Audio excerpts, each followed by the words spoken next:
வணக்கம். ஏபிசி தமிழொலி, பாரதி அமைப்பு மற்றும் உலக தமிழர் இயக்கம் சேர்ந்து வழங்கிக் கொண்டிருக்கின்ற இந்த முள்ளிவாய்க்கால் படுகொலை இன அழிப்பு படுகொலை வாரத்தை அந்த துயர சம்பவங்களை நாங்கள் நினைவுகூரும் முகமாக இன்று ஒன்று கூடியிருக்கின்றோம். இந்த நிகழ்வானது இன்றிலிருந்து 17ஆம் தேதி வரை ஜூம் இணைய வழி ஊடாக இதே நேரத்தில், அதாவது பிரான்ஸ் டைம் படி 4 மணியிலிருந்து 6 மணி வரை இடம்பெறும் என்பதனையும் தெரிவித்துக் கொள்கின்றோம். இந்த நிகழ்வில் நீங்களும் உங்களுடைய நண்பர்களையும் உறவினர்களையும் வேற்று இனத்தவர்களையும் இதில் இணைத்துக் கொண்டு நீங்கள் கலந்து கொள்ள வேண்டும் என்றும் அன்போடு கேட்டுக்கொள்கின்றோம். ஈழத்தமிழர்கள் மீது தொடர்ச்சியாக மேற்கொள்ளப்பட்டு வரும் இன அழிப்பை வெளிக்கொணரும் நோக்கோடு இந்த இணைய வழி ஊடாக மேற்கொள்ளப்படும் இந்த விழிப்புணர்வு வாரம் மிக முக்கியமாக இது நடத்தப்பட வேண்டும் என்ற ஒரு நோக்கோடு இதை நாங்கள் ஒழுங்கு செய்து கொண்டிருக்கின்றோம்.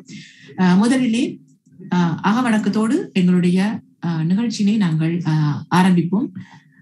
இந்த அகவணக்கத்தை நாங்கள் ஒவ்வொருவரும் ஒவ்வொரு இடத்தில் இருந்து கொண்டோ அல்லது வேலை செய்யும் இடத்தில் இருந்து கொண்டோ அல்லது வாகனம் செலுத்திக் கொண்டோ நாங்கள் ஒரு வழியில் இணைந்து கொள்ளலாம் என்பதனால் இதை நாங்கள் அந்த உரிய மரியாதையோடு, அதாவது எழுந்து நின்று எல்லோருடன் செய்ய முடியாத ஒரு சூழலும் இருக்கலாம். எனவே இதை நாங்கள் அதை நெஞ்சில் நிறுத்தி இந்த நிகழ்ச்சியை நாங்கள் ஆரம்பிப்போம். இந்த அகவணக்கத்தை நினைவு செய்வதற்காக மகாஜெயம் அவர்களை அழைக்கின்றேன். மகாஜெயம் அவர்களை வரவேற்றுக் கொள்வோம். வணக்கம்.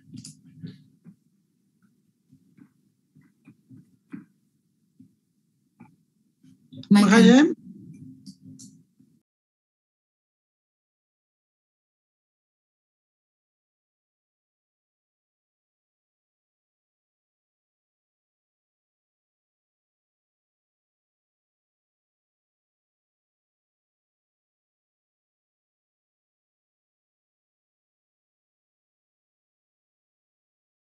நீண்ட ஈழ விடுதலை போராட்டத்தில் தமது இளைய இன்னுயிர்களை ஆகியாக்கி கொண்ட மாவீரர்களுக்கும் இலங்கை இந்திய அரச பயங்கரவாதத்தினால் படுகொலை செய்யப்பட்ட நமது மக்களுக்குமாக அகவணக்கம் செலுத்தி இந்த நிகழ்வை ஆரம்பிப்போமாக.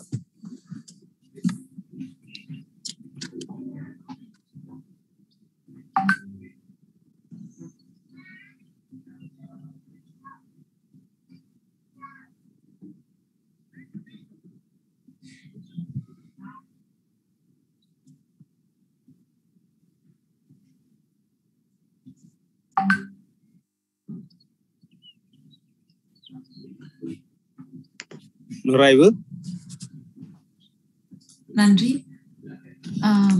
With this minute of silence to the victims of genocidal war, we will now move into the program. For this today's event, I'm glad to welcome Professor Paul Newman, Professor Alfred Desayas, Dilakshi Sivaganesan, Anjali Sridharan, and Mr. M.K. Sivajilingam. So, எங்களுடைய இந்த நிகழ்வில் பங்கு கொள்வதற்காக இது 2 மொழிகளிலும் நடக்கும் என்பதனையும் தெரிவித்துக் கொள்கின்றேன். இதிலே தமிழ் பேசாதவரும் இருப்பதனால் நாங்கள் இதை இடைக்கிட ஆங்கிலத்திலும் தந்து கொண்டிருக்கின்றோம். இன்றைய நிகழ்வானதனுடைய அந்த மெசேஜ் ஒரு கருப்பொருள் இருக்க வேண்டும் அல்லவா? நாங்கள் ஒரு நினைவேந்தல் செய்வதை மட்டுமல்லாமல் எங்களுடைய நாங்கள் செய்ய வேண்டிய விடயங்கள் எவ்வளவோ இருக்கின்றது. இந்த இனப்படுகொலை கொல்லப்பட்ட மக்களுக்காக நாங்கள் எடுக்கப்பட வேண்டிய எஞ்சியிருக்கின்ற நாங்கள் தமிழர்கள் நாங்கள் என்ன செய்ய வேண்டும் என்ற ஒரு கருப்பொருளை கொண்டுதான் இந்த வாரத்தினுடைய நினைவேந்தல்கள் அனைத்தும் நடைபெற இருக்கின்றது. இன்றைய நாளிலே ஜெனோசைட் என்றால் என்ன, அதனுடைய டெஃபினிஷன் என்ன, what is the word genocide mean, அந்த டெஃபினிஷன் என்னவாக இருக்கும், அதனுடைய அது என்ன, அதை நாங்கள் எப்படி நாங்கள் அதை பார்க்கலாம், எதிர்நோக்கலாம். Because genocide is understood by most to be the gravest crimes against humanity. It is defined as a mass extermination of a particular group of people, exemplified by the efforts of the Nazis to eradicate the Jewish population in the 40s. But do we really know what happened to the Sri Lankan Tamils during Mullivaikkal in the short period of 3 or 4 months, where more than tens and thousands of people were killed? But behind this simple definition of genocide, there is also a complicated legal concept concerning what is really genocide and when this term can be applied. இந்த சொல்லை நாங்கள் எப்போது பாவிக்கலாம், இது ஒரு வாதாட்டத்துக்குள் இருந்து வருகின்றது. Genocide என்று சொன்னாலே நாங்கள் இனப்படுகொலைக்கு உள்ளாக்கப்பட்டவர்கள் என்று சொன்னாலே அது எங்களுக்கு, அது நீங்கள் எப்படி இனப்படுகொலை என்று நீங்கள் உங்களை சொல்லிக் கொடுவீர்கள் என்று எங்களுக்குமே நிறைய விமர்சனம் வைக்கப்படுகின்றது இன்டர்நேஷனல் லெவலில். இப்படி பார்க்கும் பொழுது நாங்கள் இன்றைய நாளில் ஜெனோசைட் என்றால் என்ன என்பதையும் எங்களுடைய ஸ்பீக்கர்கள் வந்திருக்கின்ற எங்களுடைய பேச்சாளர்கள் மிக நிபுணத்துவம் வாய்ந்தவர்கள் இதில் கொண்டு வருவார்கள் என்று நாங்கள் நம்புகின்றோம். எனவே எங்களுடைய பேச்சாளர்களை இதில் அறிமுகம் செய்ய கடமைப்பட்டுள்ளேன். முதலாவதாக ப்ரொஃபசர் போல் நியூமன் அவர்கள் பேச உள்ளார். We are glad to present also our dear speakers of today's event, who are Mr. Dr. Paul Newman, a professor at University of Bangalore and human rights defender, who is based in India. அவர் தன்னுடைய உரையிலே அதனை பற்றியும் தொட்டு செல்வார் என்று எதிர்பார்க்கின்றோம். The second speaker would be Professor Alfred de Zayas, who is a former United Nations independent expert on the promotion of a democratic and equitable international order. அதாவது மக்களாட்சி மற்றும் சமத்துவ பன்னாட்டு நிலைய பரப்பும் முன்னை நாள் ஐநா தற்சார்பு வல்லுநராக இருக்கக்கூடிய ப்ரொஃபசர் ஆல்ஃபிரட் டி ஜயாஸ் அவர்களும் எங்களோடு இணைந்து கொள்கின்றார். இவரும் ஜெனோசைட் என்றால் என்ன, தமிழர்களுக்கு நடந்தது உண்மையாகவே இனப்படுகொலையா, அதை எப்படி நாங்கள் இந்த சர்வதேச அரங்கில் எடுத்து சொல்வது என்பதை பற்றியும் அவர் சொல்வார். அடுத்ததாக திலக்ஷி சிவகணேசன், அவர் கால்டன் யூனிவர்சிட்டியில் மாணவியாக இருக்கின்றார். அதாவது கனடா ஒட்டாவா பல்கலைக்கழகத்தில் ஒரு மாணவியாக திறமான ஒரு செயற்பாட்டாளராகவும் இருந்து வருகின்றார். பல நிகழ்வுகளிலே எங்களோடு கலந்து கொண்டும் இருக்கின்றார். Dilakshi Sivaganesan the definition of genocide என்ற அவருடைய ஸ்பீச் அங்கே இருக்கும், அதனையும் நாங்கள் பார்த்துக் கொள்வோம். அடுத்ததாக இன்னொரு இளம் செயற்பாட்டாளர், இன்னொரு இளம் மாணவி பிரான்சிலிருந்து அஞ்சலி ஸ்ரீதரன் அவர்களையும் நாங்கள் இதில் இணைத்துக் கொள்வோம். அவர் எவ்வாறு தங்களை வயதை ஒற்ற சிறுவர் சிறுமியர்கள் இந்த இனப்படுகொலையில் பாதிக்கப்பட்டார்கள் என்ற கருப்பொருளை கொண்டு வருவார். அடுத்ததாக திரு எம் கே சுவாஜிலிங்கம் அவர்களும் இதில் கலந்து கொள்வார். முன்னை நாள் பாராளுமன்ற உறுப்பினருமான எங்களுடைய அன்புக்குரிய எம் கே சுவாஜிலிங்கம் ஐயா அவர்களையும் இந்த கருத்தரங்களை நாங்கள் வரவேற்றுக் கொள்வோம். இப்போது தாமதம் ஆக்காமல் உடனடியாக நான் இப்போது பேச அழைப்பது ப்ரொஃபசர் போல் நியூமன் அவர்களை பேச அழைக்கின்றேன். வணக்கம் போல் நியூமன் ஐயா. வணக்கம் நிஷா, நான் பேசுறது கேக்குதா? கேக்குது ஐயா, சொல்லுங்க. Okay, so Bosco has requested me to speak in English. So most of you understand English, so it's not an issue. Bosco also asked me to make a presentation, PPT presentation, so that visuals are more powerful and then our viewers would be able to understand what genocide is. எல்லாருக்கும் நன்றாக புரிவதற்காக ஒரு power point presentation பண்ண அது கொஞ்சம் நல்லா புரியும்னு சொல்லி Bosco சொன்னதுனால நான் just give me a minute, I'll upload this one. Yeah, ஒரே நிமிஷம் இருங்க.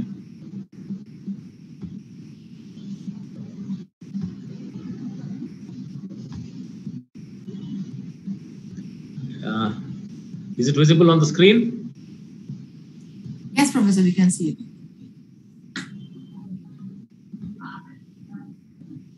இப்ப சரியா தெரியுது.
When we speak of the genocide in Sri Lanka, as most of us know and most of us think, is not from the year 2009. It was not a one-time genocide that happened, because most Tamil activists as well as human rights activists across the world think that what happened in May 2009 is the actual genocide.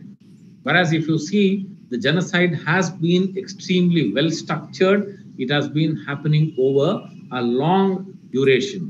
So it started right from 1948 when the Tamils of Indian origin, who were mostly third or fourth generation Tamils, living in the estates, working for the British, they were disenfranchised, decitizenized, and out of a population of 1 million Tamils, nearly 500,000 of them were forced to get back to India, and the other 500,000 of them were decitizenized without any identity documents. Then further, in the year 1956, Sri Lanka brought in what is called as the Sinhala Only Act. So after that, we see large-scale violence when Tamils protested in a very peaceful manner. அமைதியாக அவங்க போராட்டத்தை நடத்தும் போது 1958ஆம் ஆண்டுல ஒரு இனக்கலவரம் நடந்தது. Many Tamils were killed, of course.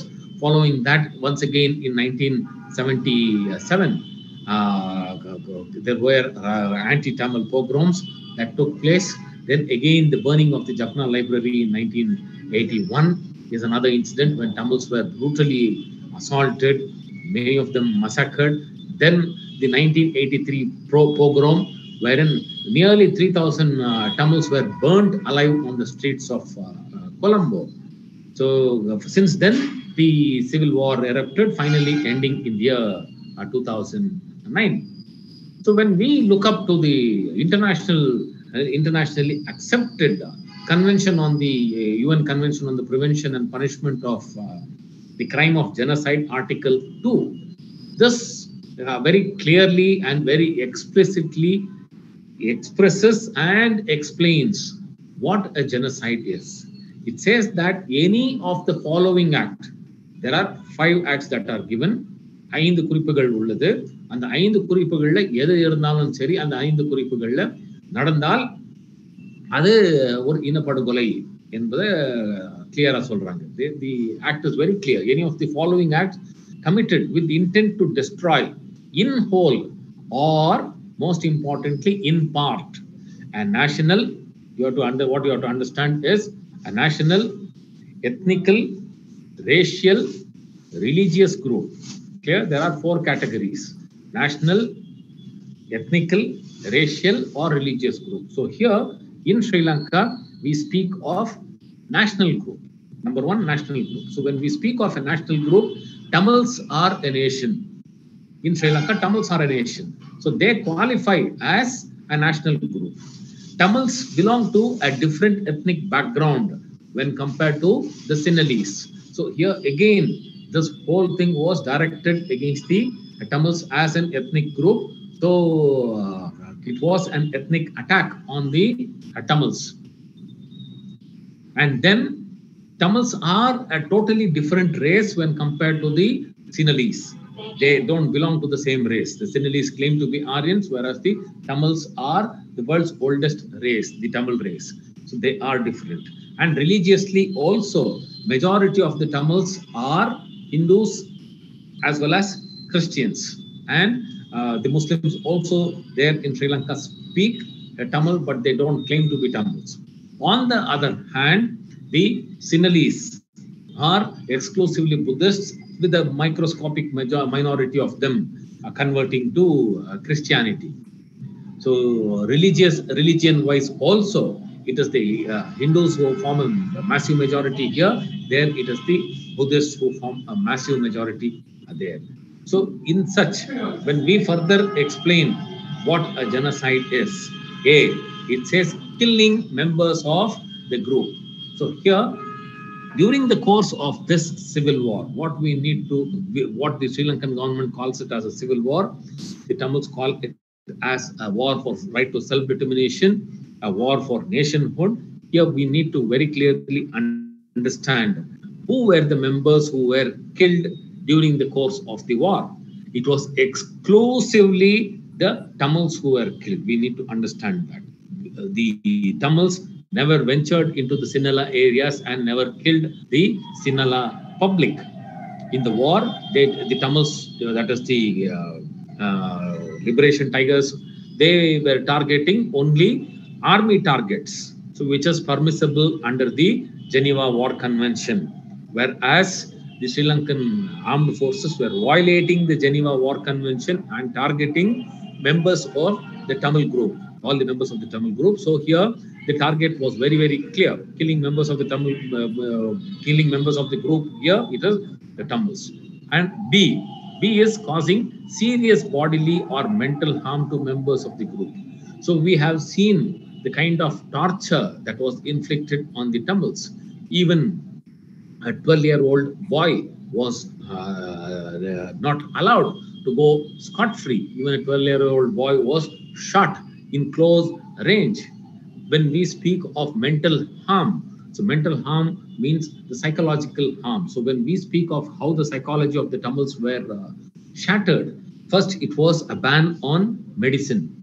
Then it was a ban on even drinking water, a ban on medicine, a ban on food items. So food was used as a weapon of war. So whereas it is very clearly documented that the World Health Organization and WFP, World Food Program wanted to take 400,000 packets of food material every day to feed the Tamils. The government very categorically stated that there are hardly a few thousand Tamils alive there. The only intention was they wanted to kill the rest of the 300,000 and odd Tamils and project that only a few thousand Tamils were there. So thereby they caused mental harm by not providing medicine, by not providing food, by destroying the homes of the Tamils, by not allowing the Tamils to pursue their jobs, by forcibly taking over the land and then converting the land into what we call as high security zones, firing indiscriminately in the demarcated no-fire zones. So all these lead to causing not only bodily harm but also mental harm to the members of the group. So exclusively here again, it is the Tamils who were attacked and they had to face the brunt of the Sri Lankan army. So the Tamils qualify to be victims of genocide under clause 2 of this article 2 of the of the Genocide Convention also. Then when we speak of clause 3 or clause C as per the Genocide Convention of Article 2 of the Genocide Convention, they also deliberately inflicted on the group conditions of life calculated to bring about its physical destruction in whole or in part. So once again, when we say that these people were asked to go to specific locations, for example, they said that go to hospitals, go to schools, go to churches or religious places, you will not be targeted. So when these people went there, deliberately they were targeted and killed. There, after the war also, from 2009 to 2012, the entire Tamil community of parts of Vavuniya, parts of major part of mainland Mannar district, the whole district of Kilinochi, the whole district of Mullaitivu, parts of Trincomalee, parts of Jaffna, the entire population amounting to nearly 330,000 people were put into internment camps. What we call them as barbed wire camps. In Tamil, we call them as Mulveli Mugam. For 3-4 years, these people were put into these camps and tortured without food, without medicine, without water, in very, very miserable living conditions, wherein there were comparisons of the period of Holocaust when the Jews were put into the concentration camps. Conditions were very, very, very much similar to that under the Sri Lankan armed forces in the from the year 2009 to 2012. But before that itself, we see that there were deliberate attacks on the Tamils, causing heavy physical destruction. Not only that, to date, up to it's a documented proof that 160,000 houses belonging to the Tamils were completely destroyed by the Sri Lankan armed forces, and this is as per the UN statistics. UNO gives the statistics of a minimum of 160,000 houses being totally destroyed by Sri Lankan armed forces. Then clause D, or clause 4, speaks of imposing measures intended to prevent births within the group. For example, after the war got over, there have been very many documented cases of the Sri Lankan soldiers in their base hospitals injecting a medicine called as Jadel. Jadel was injected onto the Tamils. So this Jadel prevents birth of the Tamils, birth of children. So this was done on mothers. Whenever anybody went to the hospitals, they were without their consent. These Jadel tablets were, Jadel capsules were injected.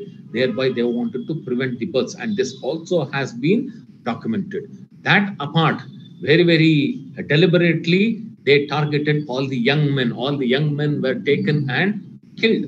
Even now, thousands and thousands of young men who would have become fathers or who were already fathers, who would have become, because Sri Lanka has a high percentage of widows among the Tamil women.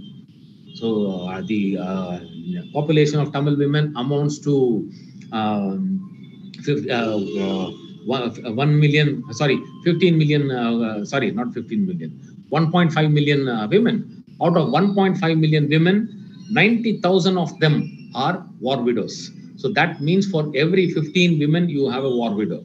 And an overwhelming 80% of them are young widows. They were below the age of 40 with the childbearing age. So their husbands were taken away. Their partners were taken away by the government, and they are yet to return. Most likely they were all killed.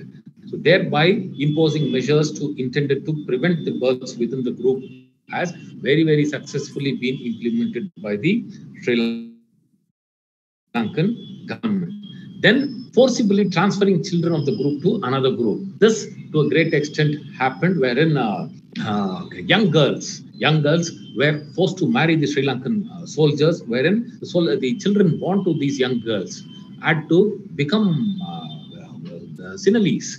So thereby, the Tamil race itself lost its identity. So in that way, all the 5 clauses, the convention says any one clause proven is good enough. But then here we have all the 5 clauses under the Geneva Convention, Genocide Convention, very clearly proving that this genocide against the Tamils was intended to cause severe harm to the Tamil race itself in Sri Lanka and Tamil Eelam, wherein they did not want the Tamils to prosper, grow as a race. So in that way, this genocide was successfully planned and executed over a course of many years, and even to this day, the structural genocide continues. Nisha, how many minutes do I have? Sorry to interrupt. Nisha, can you hear me? Yeah, you can have you can take 5 more minutes.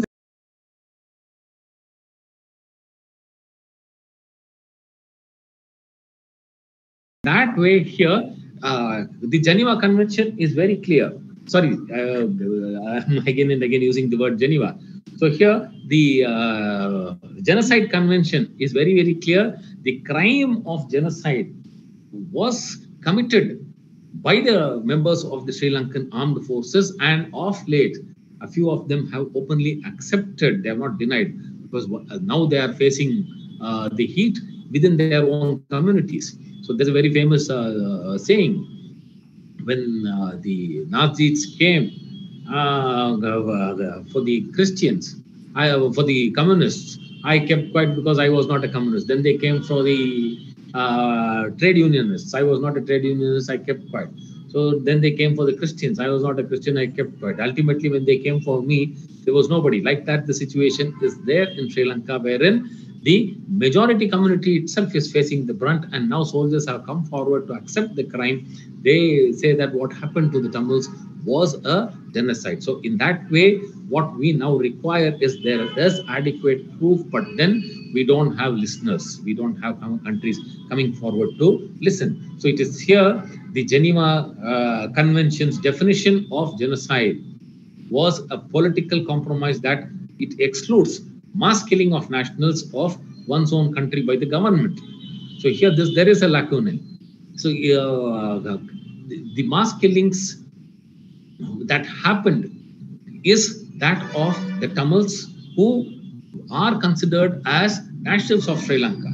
So this has not been included because they are members of their own country. So in that way here, we find that time and again, Tamils have been made as the scapegoats of different international policies as well as the national policies of Sri Lanka. Then again, we find that the Tamils qualify as a group to really approach the International Criminal Court as well as the UN and seek justice for what has happened, because what we need to remember is even to this day, 146,679 people are unaccounted. So they are all exclusively Tamils. Exclusively, these 146,679 people are Tamils. So keeping that in mind, whereas when we see Sarbanika and others, it is just a matter of few thousands, maybe 7,000 or so. But then that has been recognized as a genocide. Whereas here we have hundreds of thousands of people who are missing. And in this war, which took place for nearly 3 decades, the exclusive victims were Tamils, not the other groups, not the other ethnic groups. So in that way, it was termed as a Tamil versus Sinhala struggle for nationhood, wherein the Sinhalese, if you look at the flag of the Sinhalese also, it's a lion, whereas the symbol of the Tamils is a tiger. So in that way, right from the flag to all the symbols used by the Sinhalese is a clear proof, a very valid proof that a genocide was perpetrated, and the same genocide, structural genocide, is continuing. And that is where, as per the UN Convention on the Prevention and Punishment of the Crime of Genocide, Article 2, the Tamil genocide of Sri Lanka qualifies to be a genocide. Thank you. Thank you, Professor Paul Newman, for your speech about what is the definition of genocide, and you have also explained how far these definition exclude sometimes Tamils from being recognized. How Tamil genocide, the word genocide cannot be applied to Tamils by the Sri Lankan genocidal government, and how far UN's convention is not really recognizing what happened to the Tamils as not genocide. Professor Paul Newman அவர்களுடைய இந்த உரை ஆங்கிலத்தில் இருந்ததற்கு காரணம், இங்கே professor டிசையாஸ் அவர்கள் இருக்கின்றார். இங்கே ஒருவரை தமிழ் பேச முடியாதவர்களும் தமிழை புரிந்து கொள்ள முடியாதவர்களும் இணையக்கூடும் என்ற வகையில் அவருடைய உரை ஆங்கிலத்தில் இருந்தது. இதில் ஆங்கிலம் புரிந்து கொள்பவர்கள் நிறைய பேர் இருப்பதுனால் இது மறுபடியும் தமிழில் சொல்லி உங்களுடைய நேரத்தை நாங்கள் விரயம் பண்ண விரும்பவில்லை. அதே சமயம் ஒரு சின்ன ஒரு சுருக்கமாக சொல்ல வேண்டும் என்று சொன்னால், எங்களுக்கு நடந்த இந்த இன அழிப்பு 2009 மட்டும் நடந்ததாக நிறைய பேர் நடத்திக் கொடுக்கிறார். அதாவது இன அழிப்பு என்று சொன்னாலே 2009 என்று எடுத்துக் கொடுக்கிறார்கள். ஆனால் இன அழிப்பு என்பது நாங்கள் கட்டமைப்பு சார் இன அழிப்பு என்று சொல்லி வருகிறோம். ஏனென்றால் 1958, அதாவது இலங்கையில் இண்டிபெண்டன்ஸ் கிடைத்ததிலிருந்து இது ஆரம்பித்து வருகின்றது என்பதனை அவர் எடுத்துக்காட்டியிருந்தார். அதுக்குரிய சில சம்பவங்களை சொல்லியிருந்தார். அதே சமயம் எவ்வாறு ஐநாவினுடைய கன்வென்ஷனில் இன அழிப்பு என்பது எவ்வாறு அது விவரிக்கப்பட்டுள்ளது, அதனுடைய வரைவிலக்கணம் என்ன என்று குறிப்பிட்டிருந்த அதே வேளை அது எவ்வாறு தமிழர்களுக்கு நடந்த இன அழிப்பு என்பதனை அங்கீகரிக்க தவறு இருக்கிறது என்கின்ற அந்த ஒரு குறைபாட்டையும் எடுத்து சொல்லியிருந்தார். இதனை நாங்கள் அவருடைய உரையினை கேட்டு அறிந்து கொண்டோம். நன்றி ப்ரொஃபசர் பொன்னிவன், உங்களுடைய தகவல்களுக்கு நன்றி. இப்போது நாங்கள் எங்களுடைய அடுத்த பேச்சாளராக ப்ரொஃபசர் ஆல்ஃபிரட் டிசையாஸ் அவர்களை வரவேற்றுக் கொள்வோம். We welcome our next speaker, who is our former United Nations independent expert on the promotion of a democratic and equitable international order, Professor Alfred Desayas. You can unmute yourself and take the floor. I think I am unmuted. You hear me? Yeah, we can hear you, Professor. Well, I thoroughly endorse everything that Professor Newman just said. I mean, as far as the doctrine of genocide in international law, he's absolutely correct. But the problem is not just the facts of the genocide. Of course, the Tamils are victims of genocide. I have no doubt about it. And if this matter were ever adjudicated by the International Court of Justice or by the International Criminal Court, it would have to determine that genocide has occurred. The problem being is, how do you get it before one of these international tribunals? The government of Sri Lanka did accede to the Genocide Convention, and therefore, pursuant to Article 9 of the Genocide Convention, any other state party to the Genocide Convention could automatically refer the Tamil genocide to the International Court of Justice. Not, however, to the International Criminal Court. The question is, what country could do it?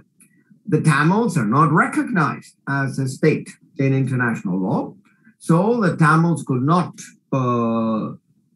in their own name, bring the case to the International Court of Justice. You would need a state party to the Genocide Convention, which of course could be India, could be Bangladesh, could be any country that is sympathetic to the Tamil cause, could be Canada if you lobby the Canadian government enough.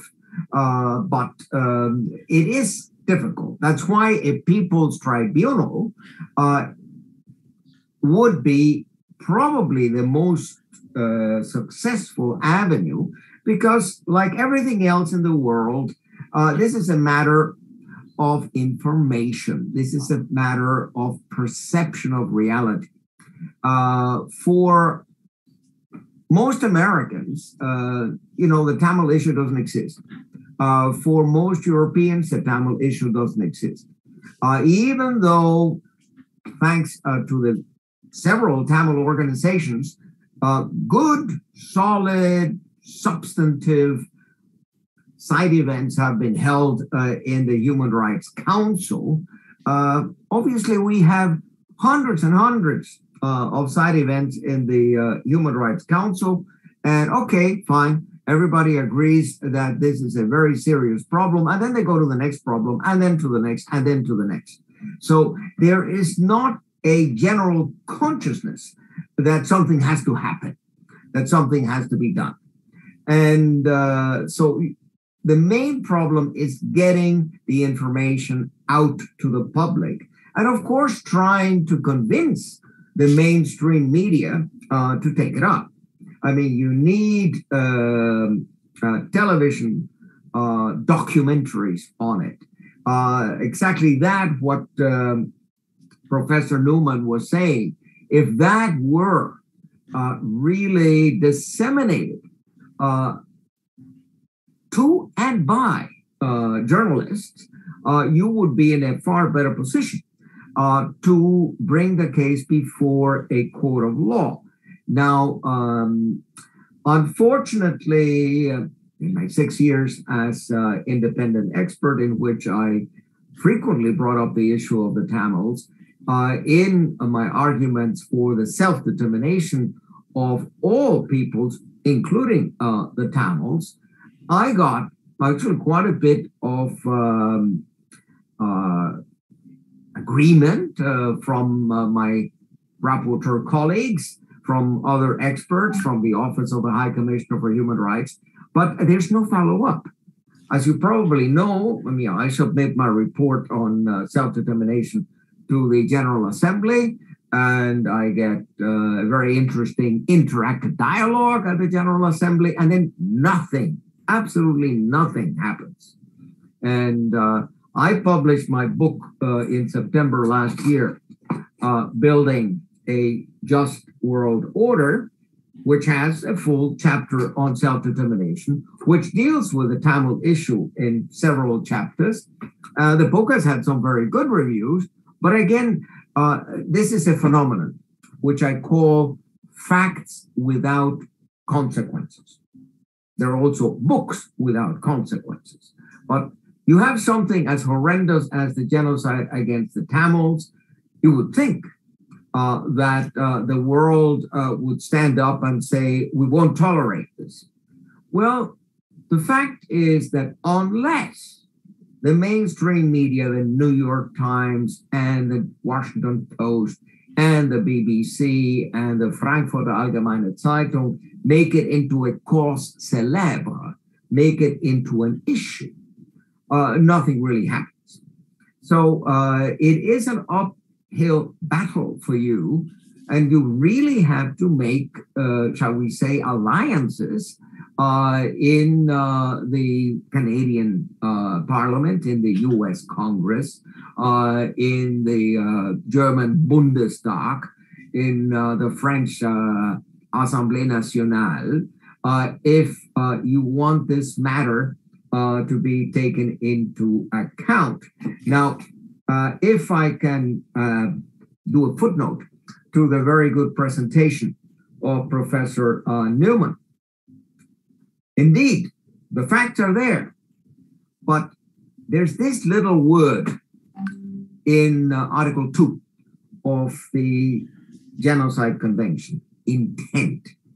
Of course, you can say that the actions demonstrate the intent. You cannot have the ferocity of the onslaught against the Tamil people without having intent. That, of course, is a deduction from the facts. In the Nuremberg trials, it was easy to convict the Nazis of crimes against humanity.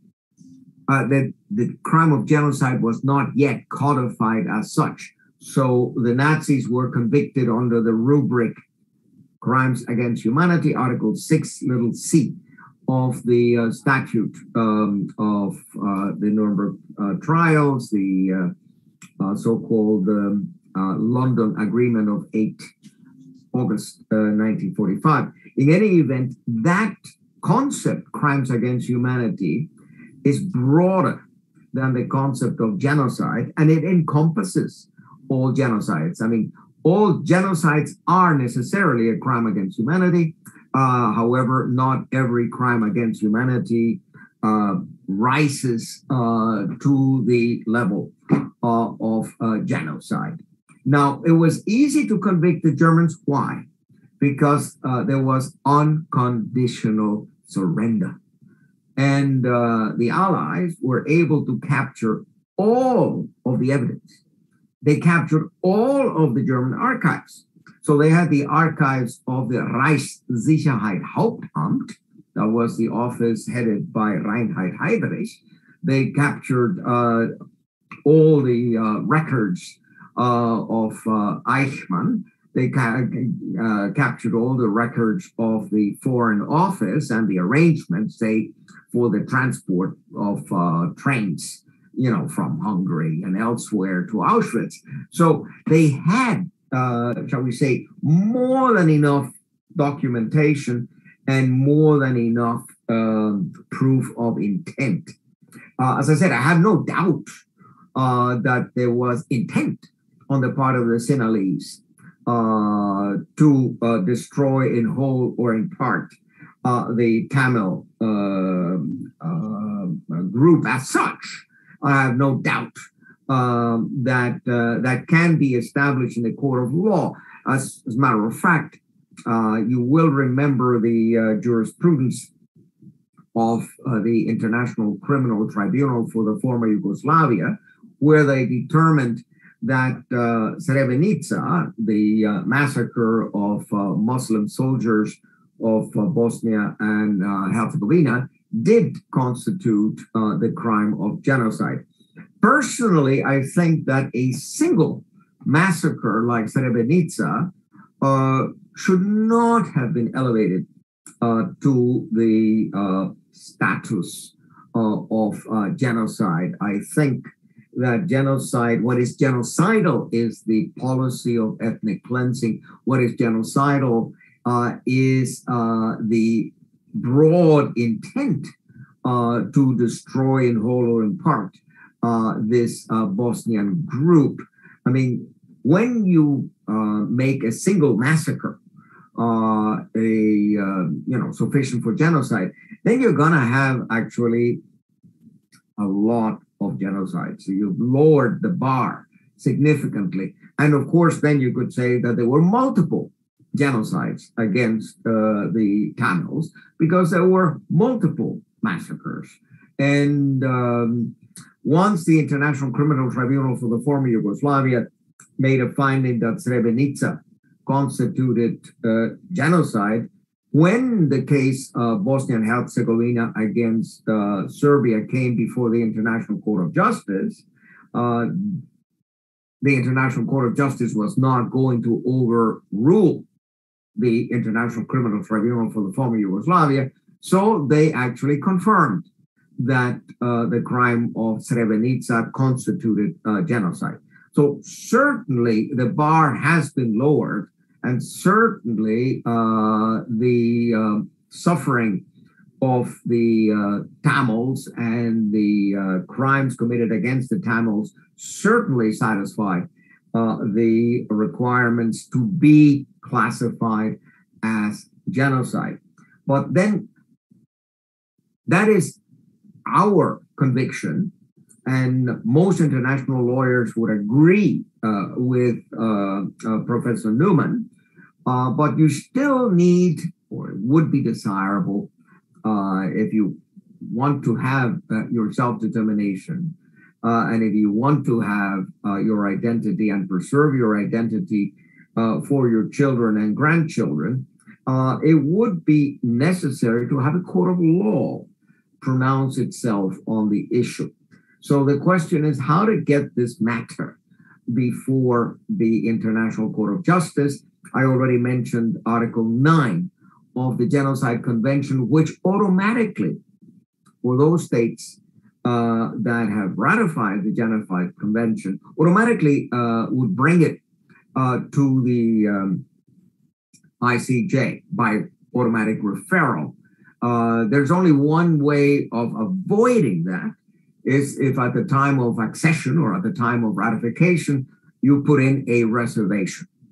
And I must say, you may be shocked to hear this. I'm an American lawyer, as you know, and I'm an American citizen. And my country, the United States, did put in the reservation, meaning the United States does not accept Article 9 and does not accept that any country bring a case to the ICJ under the Genocide Convention against the United States.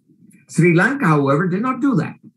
So, and Sri Lanka cannot do it today either, because you cannot, after the fact, add a reservation. I mean, you would have to denounce the Genocide Convention, and then you would have to re-ratify it, and then the second time around, you would have to add a reservation.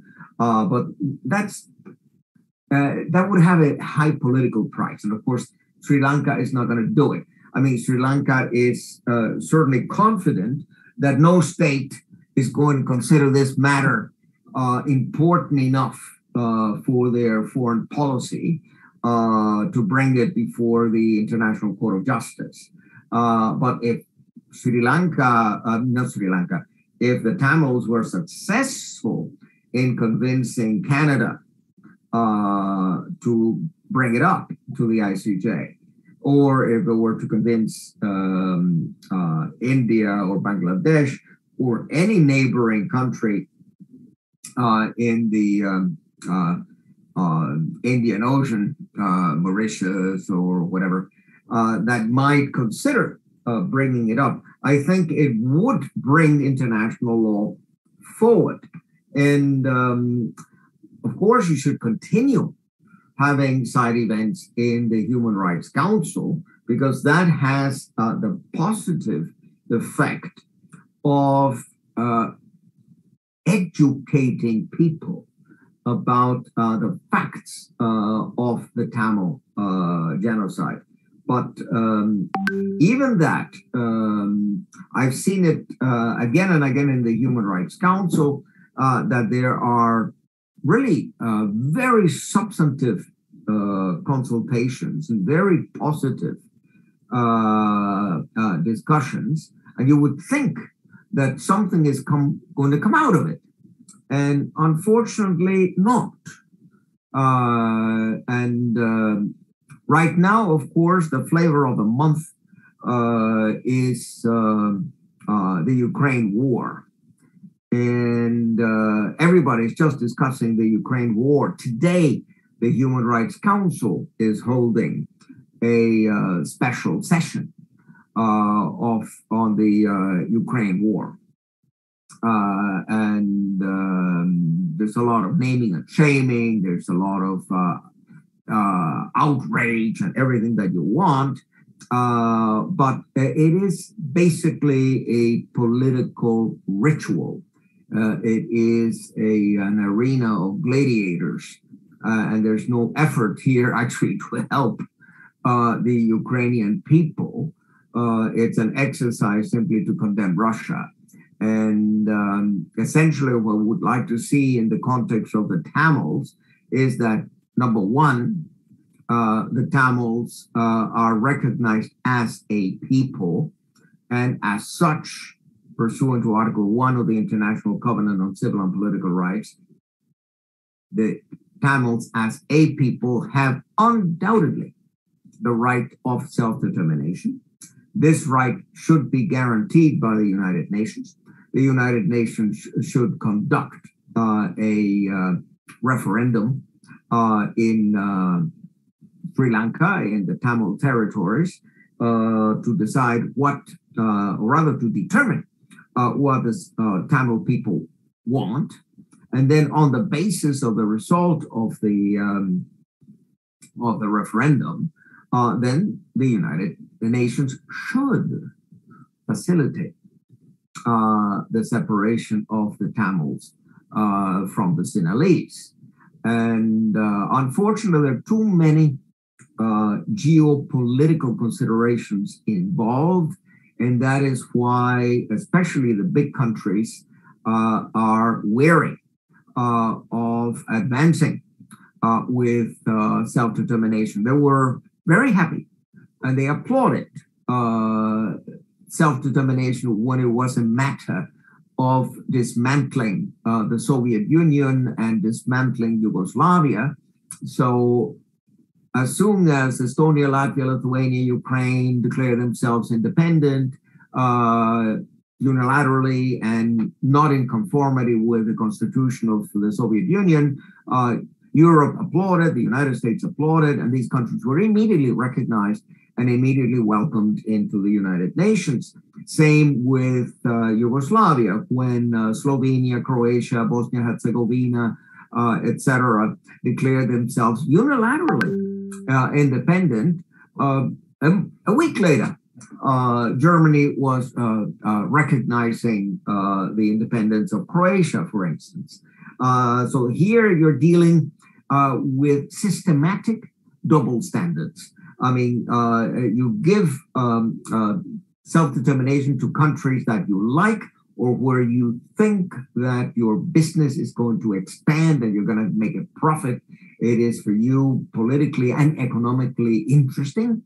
The Europeans don't see any advantage in giving self-determination to the Tamils. As a matter of fact, they're scared, because if there's more self-determination in the world, that means, of course, that the Catalans, who are also a people, 7.5 million, and they definitely want independence, the Catalans would split from Spain, the Corsicans would split from France, the Southern Tyroleans would split from Italy, etc., etc. So more or less, self-determination is applied a la carte when it is convenient for the interests of the United States, Canada, and Europe, but it's not applied uniformly and justly to all peoples that have a legitimate claim to it, as indeed do the Tamils. with that, I want to conclude because I'm interested in hearing now. I mean, I learned a lot from Paul, and I want to hear now from all the other participants today. And I also want to know what the status is with this planned People's Tribunal. As I said, I have good contacts in the Lelio Basso Foundation in Rome, and I think that a People's Tribunal would be of considerable value in order to actually make your case more visible. Thank you. Thank you, Professor Alfred de Zayas, for your wonderful speech about genocide and how it is reflecting in this world where, as you said, well said, exposed double standards of the Western countries concerning the Tamils issue. சுருக்கமாக சொல்ல போனால் ஐநாவினுடைய இறுதியாக சொல்ல முடிந்த விடயம் என்னவென்று சொன்னால் ஐநா எவ்வாறு தமிழ் மக்களுக்கு ஒரு ஜஸ்டிஸ் ஒரு நீதி கொண்டு வர வேண்டும் என்றால் தமிழ் மக்களிடமே அதை அவர்களிடம் கேட்டு அறிந்து ரெஃபரண்டம் மூலமாக, அதாவது ஒரு பொது வாக்கெடுப்பு மூலமாக தமிழ் மக்கள் ஒரு இனமாக அடையாளப்படுத்தப்பட்டிருக்கின்றார்கள். எனவே அவர்களுக்கு என்ன வேண்டும் என்பதை அவர்களிடம் கேட்டு அதற்கு ஏற்றவாறு அமைய வேண்டும், தமிழ் மக்களுக்குரிய நீதி கிடைக்க வேண்டும் என்று சொல்லியிருந்தார். அதே சமயம் கட்லன் மக்கள், அதாவது 70 மில்லியன் மக்கள் கொண்ட அந்த நாட்டவர்களுடைய எடுத்துக்காட்டையும் வைத்து ஸ்பெயினிடமிருந்து அவர்கள் விலகி செல்வதற்கு எவ்வாறு இந்த மேற்குலகம் அதை ஆசீர்வதிக்கின்றது, ஆனால் தமிழர்களுக்கு அது எவ்வாறு சாத்தியப்படாமல் இருப்பதற்கு நிறைய காரணங்களையும் அவர் சொல்லியிருந்தார். டெக்னிக்கல் ரீதியாக அதை எப்படி செய்ய வேண்டும் என்று சொல்லியிருந்தார். அதே சமயம் அதற்கு ஒரு இடைஞ்சலாக இருப்பது இந்த மேற்குலகத்தினுடைய போக்கு என்றும் அவர் எடுத்துக்காட்டியிருந்தார். மீடியாவினுடைய பவரை சொல்லியிருந்தார். பிபிசி அல்லது நியூயார்க் டைம்ஸ் போன்ற மீடியாக்கள் எவ்வாறு இதை மெயின் ஸ்ட்ரீம் மீடியா என்று சொல்லியிருந்தார். அவர்கள் அதை கையில் எடுத்தால், இது எங்களுடைய பிரச்சனை கையில் எடுத்தால் இது இலகுவாக எங்களுக்கு சாத்தியப்படலாம் என்றும் சொல்லியிருந்தார். இப்படி நிறைய விடயங்களை சொல்லியிருந்தார். நான் சுருக்கமாக சொல்லியிருக்கின்றேன் தவிர அதை மொழிபெயர்ப்பு செய்யவில்லை, மன்னிக்க வேண்டும். நேரத்தை கருத்தில் கொண்டு அடுத்த செயற்பாட்டாளர், அடுத்த பேச்சாளரை நாங்கள் இணைத்துக் கொள்வோம். MK சிவாஜிலிங்கம் ஐயா அவர்களும் இடத்திலிருந்து கலந்து கொள்வதற்காக இங்கே இருக்கின்றார். அவர் இணையும் வரை அவர் இன்னொரு கூட்டத்தில் இருப்பதனால் நாங்கள் எங்களுடைய 2 மாணவிகளையும் இணைத்துக் கொள்வோம். முதலிலே பிரான்சிலிருந்து மாணவி அண்ட் இளம் செயற்பாட்டாளர் அஞ்சலி ஸ்ரீதரன் அவர்களையும் எடுத்துக் கொள்வோம். Anjali's speech will be more about children and how they were affected by this genocidal war. Anjali is a student from France. Anjali Sridharan, the floor is yours. Thank you for this opportunity. My speech is about the children as victims of genocide. Tamil case during and before Mulliyavaikal. Today, everyone is speaking about Sri Lankan children who are affected by economic crisis. But how can we forget the Tamil children who have been killed during Mulliyavaikal genocide? Children from the northeast are the part of the island population that has been most seriously affected by the war and the structural genocide policy by Sri Lankan successive governments over 4 decades.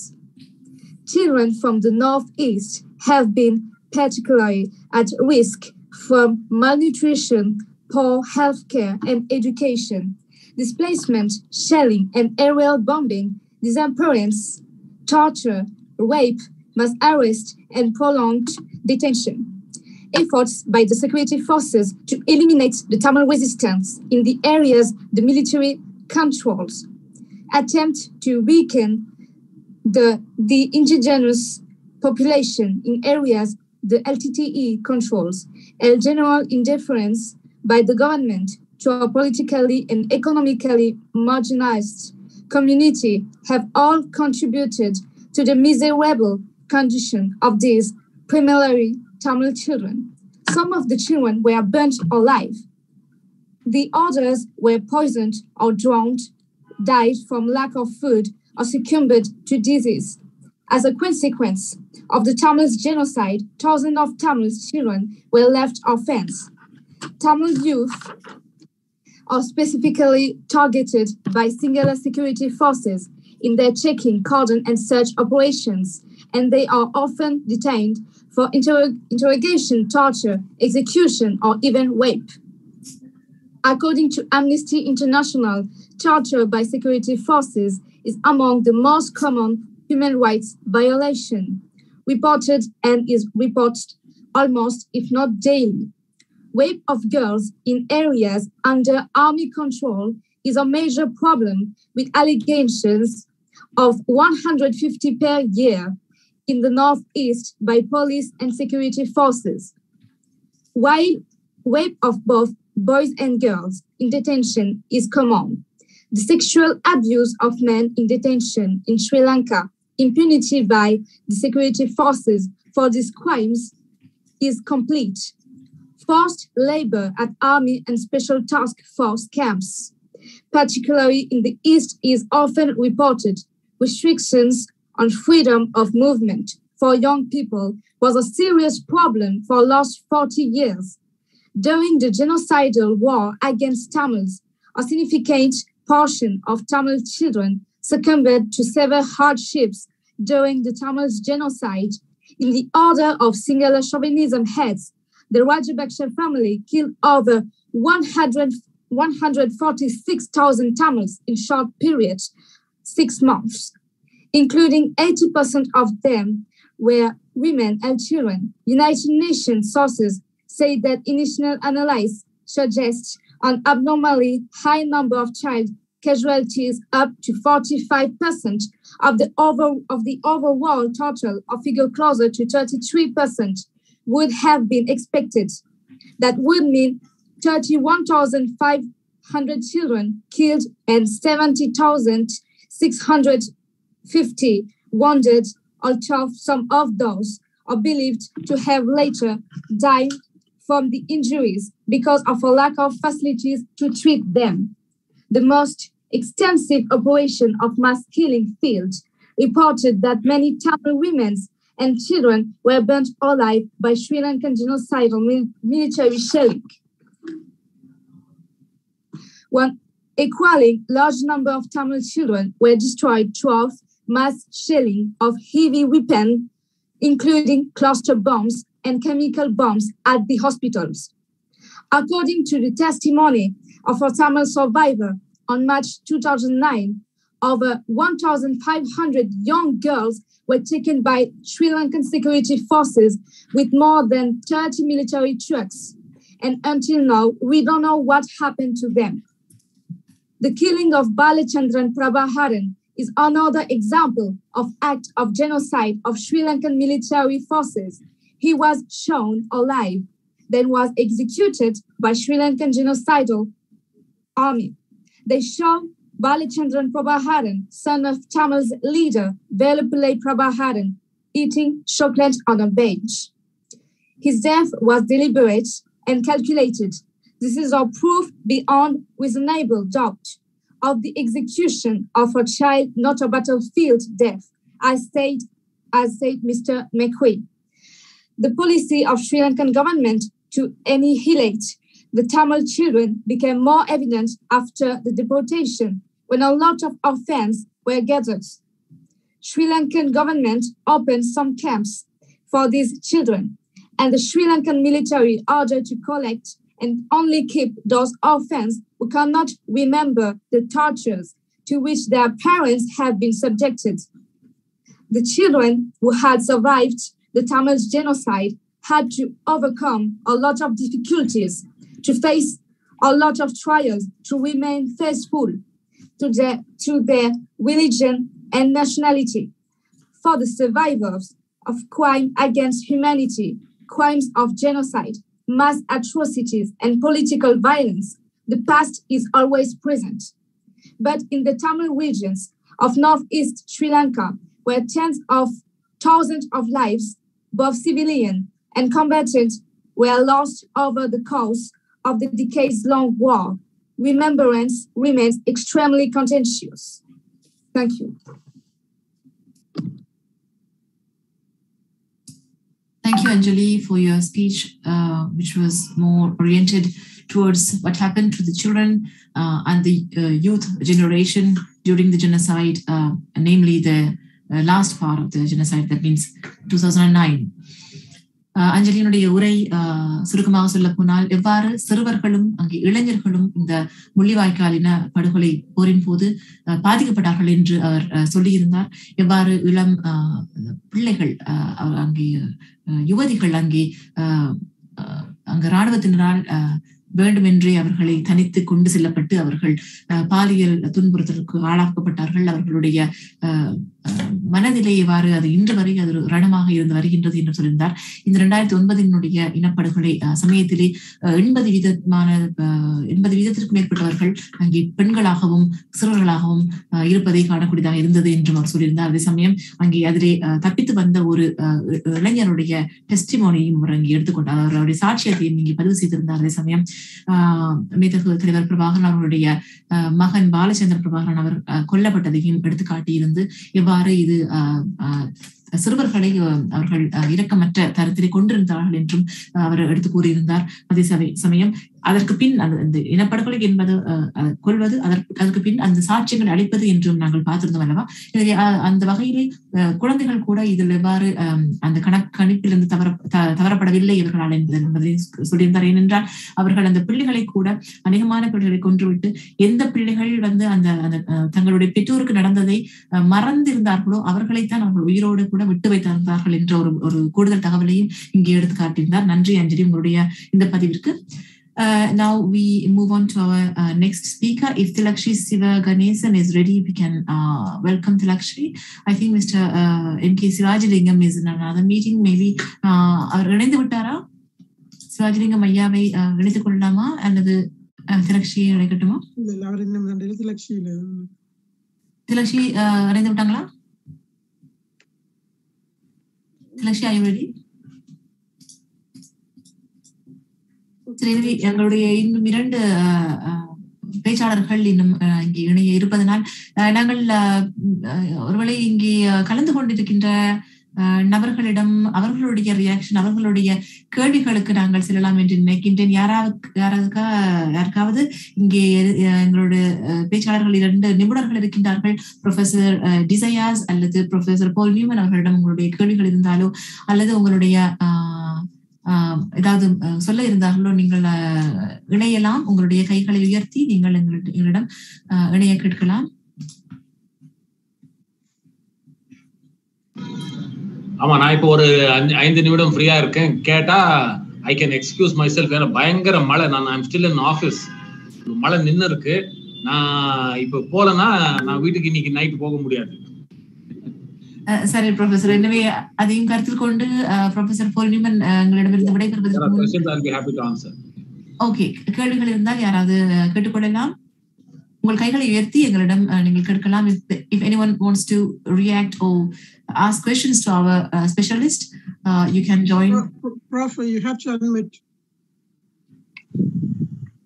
Prof, your mic is off. Achuthan அவர்கள் கை உயர்த்திருக்கிறார். அவருக்கு நாங்கள் இணைய சந்தர்ப்பம் கொடுக்கலாம். என்றவரும் கை உயர்த்துறார். அவர் இதுல கை உயர்த்தாம இதுல உயர்த்துறார், கைய rice பண்றார். நீங்க அவருக்கும் ஓகே. எனவே அச்சுதன் அவர்களை நாங்கள் இணைத்துக் கொண்டு ஆர்வமையாக சொல்லலாம். அச்சுதன், உங்களுடைய சொல்லுங்க. அனைவருக்கும் வணக்கம். உண்மையிலேயே இந்த அமைப்போட நான் சில இடக்கிடக்கடா வந்து போறேன். அப்ப உங்களோட அமைப்பை நான் உண்மையிலேயே உங்களோட செயல் திட்டங்கள் எல்லாத்தையும் எனக்கு பிடிக்குது. ஆனால் சில பிரச்சனைகளை நாங்கள் இதுல வைக்க வேண்டி இருக்குது. இப்ப உங்களோட ஒரு 10 நாளுக்கு முதல் நான் உங்களோட ஒரு இதுல கலந்து கொண்டான். எல்லாருமே ஆங்கிலத்துல கதைக்கிறீங்க.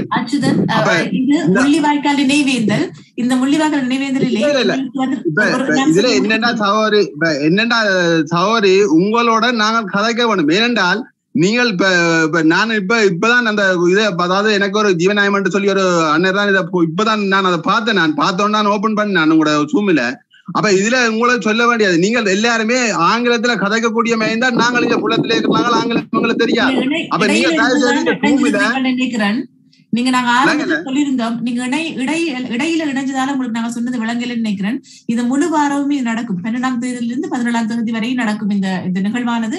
அதே சமயம் இன்று எங்களுக்கு ஐநாவினுடைய நிபுணர், அதாவது ப்ரொஃபசர் ஆல்ஃபிரட் டிசையாஸ் அவர்கள் வந்திருக்கின்றார். எனவே அவருக்கு புரிகின்ற வண்ணமாக இது ஆங்கிலத்திலும் நடக்கும் என்று நாங்கள் சொல்லியிருந்தோம். ஆனால் முழுக்க இது ஆங்கிலத்தில் இல்லை.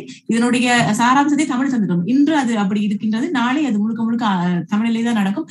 தமிழ் தெரியாத வேறு நிபுணர்கள் இங்கு வரும் பொழுது எங்களுடைய பிரச்சனையை உலகளாவிய ரீதியில் எடுத்து செல்ல வேண்டும் என்றால் அது ஆங்கிலத்திலும் இருப்பது சாலை சிறந்தது என்ற ஒரு நம்பிக்கையிலே வந்திருக்கின்றோம். உங்களுக்கு புரிய வேண்டும் என்பதற்காகவே இந்த விடயங்களை நாங்கள் தமிழிலும் மொழிபெயர்ப்பு செய்து வந்து கொண்டிருக்கின்றோம் என்பதனையும் அறிய தருகின்றோம். இது அச்சுதம், இது ஒரு முள்ளிவாய்க்கால் நினைவேந்தல். இதில் உங்களுடைய கண்ணீரையோ அல்லது உங்களுடைய கவலைகளையோ இங்கே நீங்கள் சொல்லலாம்.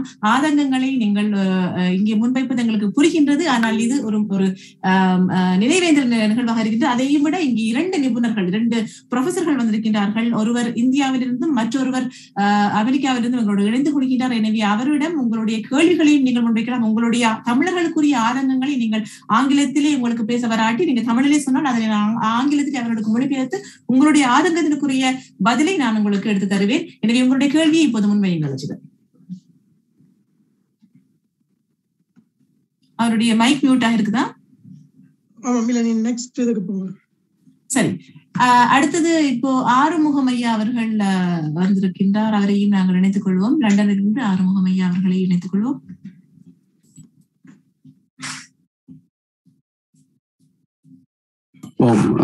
அனைவருக்கும் வணக்கம். Good afternoon everybody. நான் இங்கே கேட்க விரும்புவது இன அழிப்புக்கான பரிகார நீதியை பெறுவதற்கு தமிழ் மக்கள் ஒன்றுபட்டு செயல்படுகின்றார்களா? ராஜலிங்கம் ஐயா சேர்ந்து கொண்டபடியால் அவரிடம் அதற்கான பரப்புரைகளை ஈழத்தில் செய்து அங்குள்ள கட்சிகள் அனைத்தும் ஒன்றுபட்டு செயல்பட அதற்கு வேண்டும் என்று அவரிடம் ஒரு வேண்டுகோளை வைத்துக் கொண்டு, என்று சொன்னால் நாங்கள் 13ஆம் திருத்த சட்டத்தை பற்றி தற்சமயம் அங்கே கதைத்துக் கொண்டிருந்தார்கள். கடந்த காலங்களில் ஐக்கிய சபையில் கூட 2021 கொண்டு வந்த அந்த அறிக்கையில் 13ஆம் திருத்த சட்டமும் ஒன்றுபட்டு வாழ வேண்டும் என்ற ஒரு கருத்தை முன்வைத்து காணக்கூடியதாக இருந்தது. அப்ப அதை விட்டு வணக்கம்.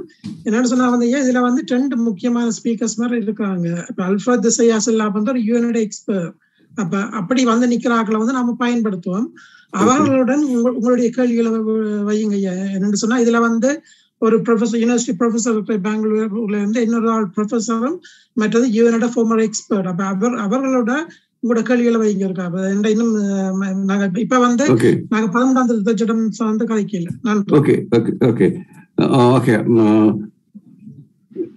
How can't we can do the referendum that international support how can take? That is okay. That is one question. Is directed to Mr. Alfred Disayas. His question was, how can we organize, or how can we achieve the referendum through UN? Unmuting myself now. If you want to have a referendum, this is a decision to be taken, for instance, by the General Assembly. I mean, the General Assembly can ask the Secretary General to convene a referendum, to organize it, to monitor it, etc. I myself was monitor for the United Nations. I was Secretary General's representative of the elections in the Ukraine. That was for the regular periodic elections, but I was there twice in 1994. And this is a practice that has been successful in East Timor, for instance.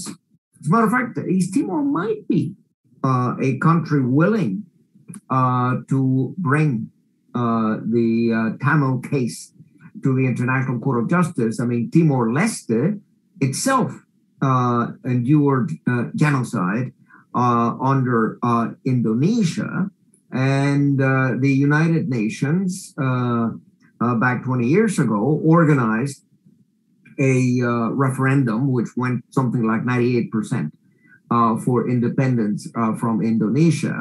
And since then, Delhi has its own president, and it's a member state of the United Nations.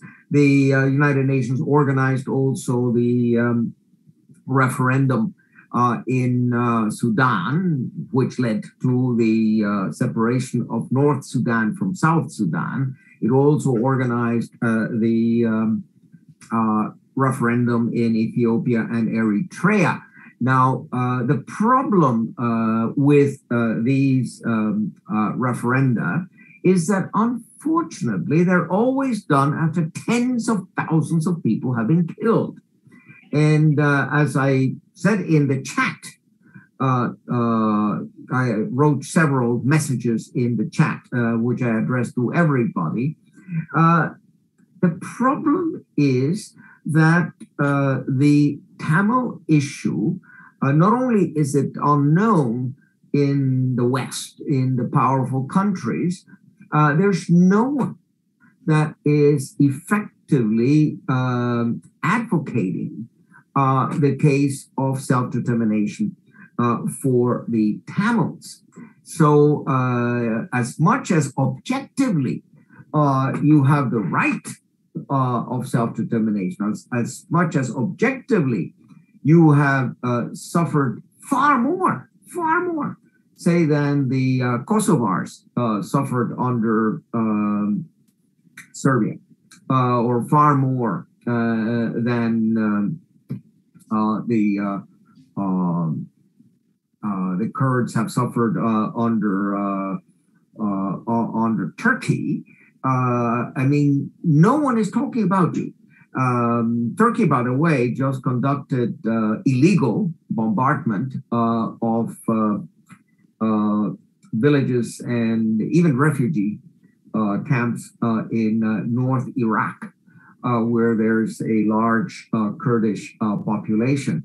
And just to give you an example, we have something as outrageous as that, completely illegal use of force by Turkey against the Kurds, against the self-determination of the Kurds.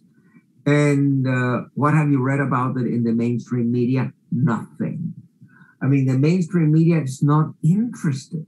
The mainstream media is only pursuing this Russophobic campaign against Putin.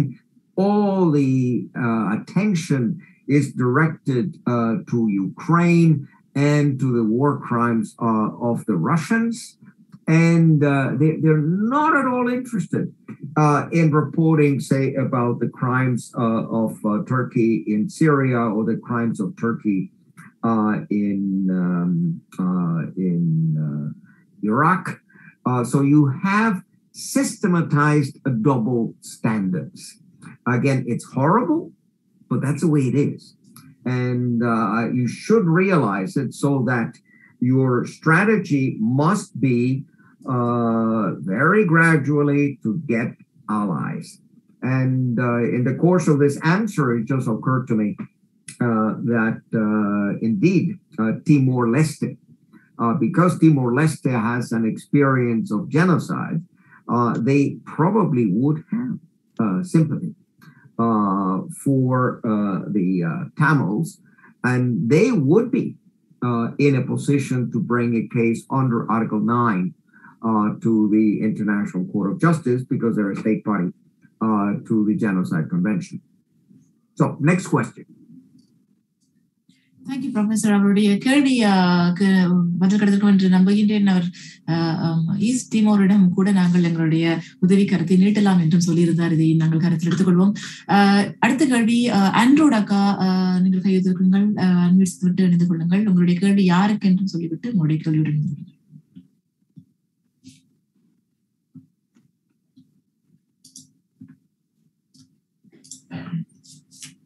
உங்களுடைய sound வரையில சொல்லுங்க.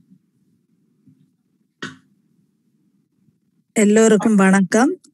நான் இருவரிடமும் இந்த கேள்வியை வைக்கின்றேன். என்னுடைய கேள்வி 2. இப்ப இலங்கையில இனப்படுகொலை 70 வருடமாக நடந்து கொண்டிருக்கு. ஆனா கடைசியில 2009 இத்தனை லட்சம் 2 லட்சத்துக்கும் அதிகமான மக்கள் கொல்லப்பட்டிருக்கிறார்கள்.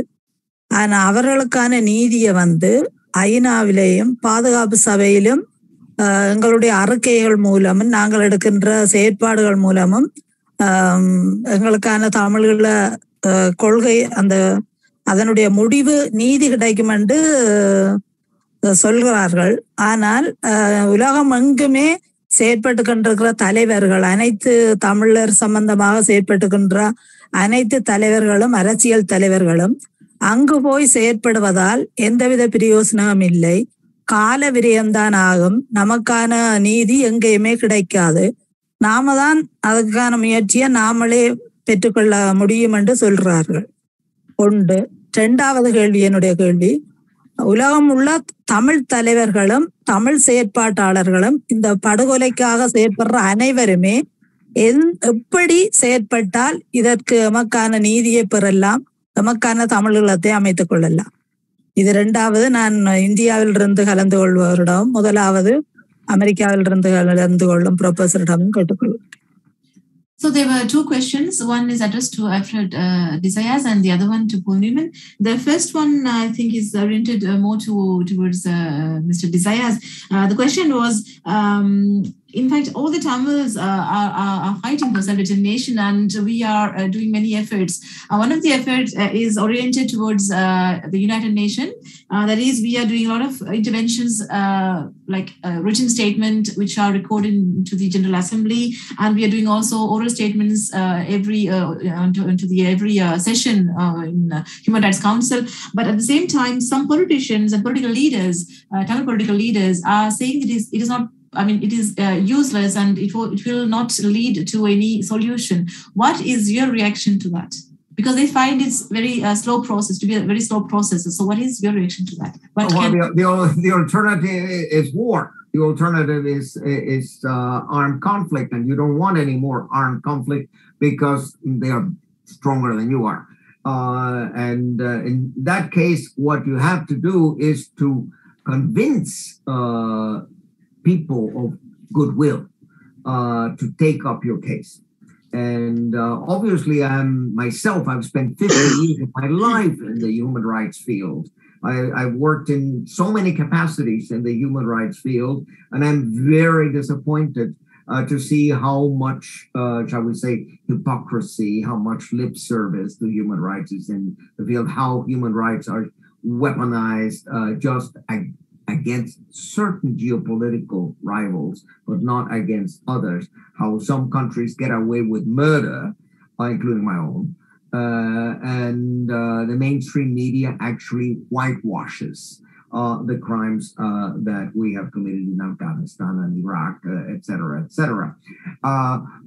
As I said, there's so many mechanisms in the United Nations system, and you never know which one might actually click, which one might actually do the trick. It just occurred to me, and I just writing an email, a chat message to everybody.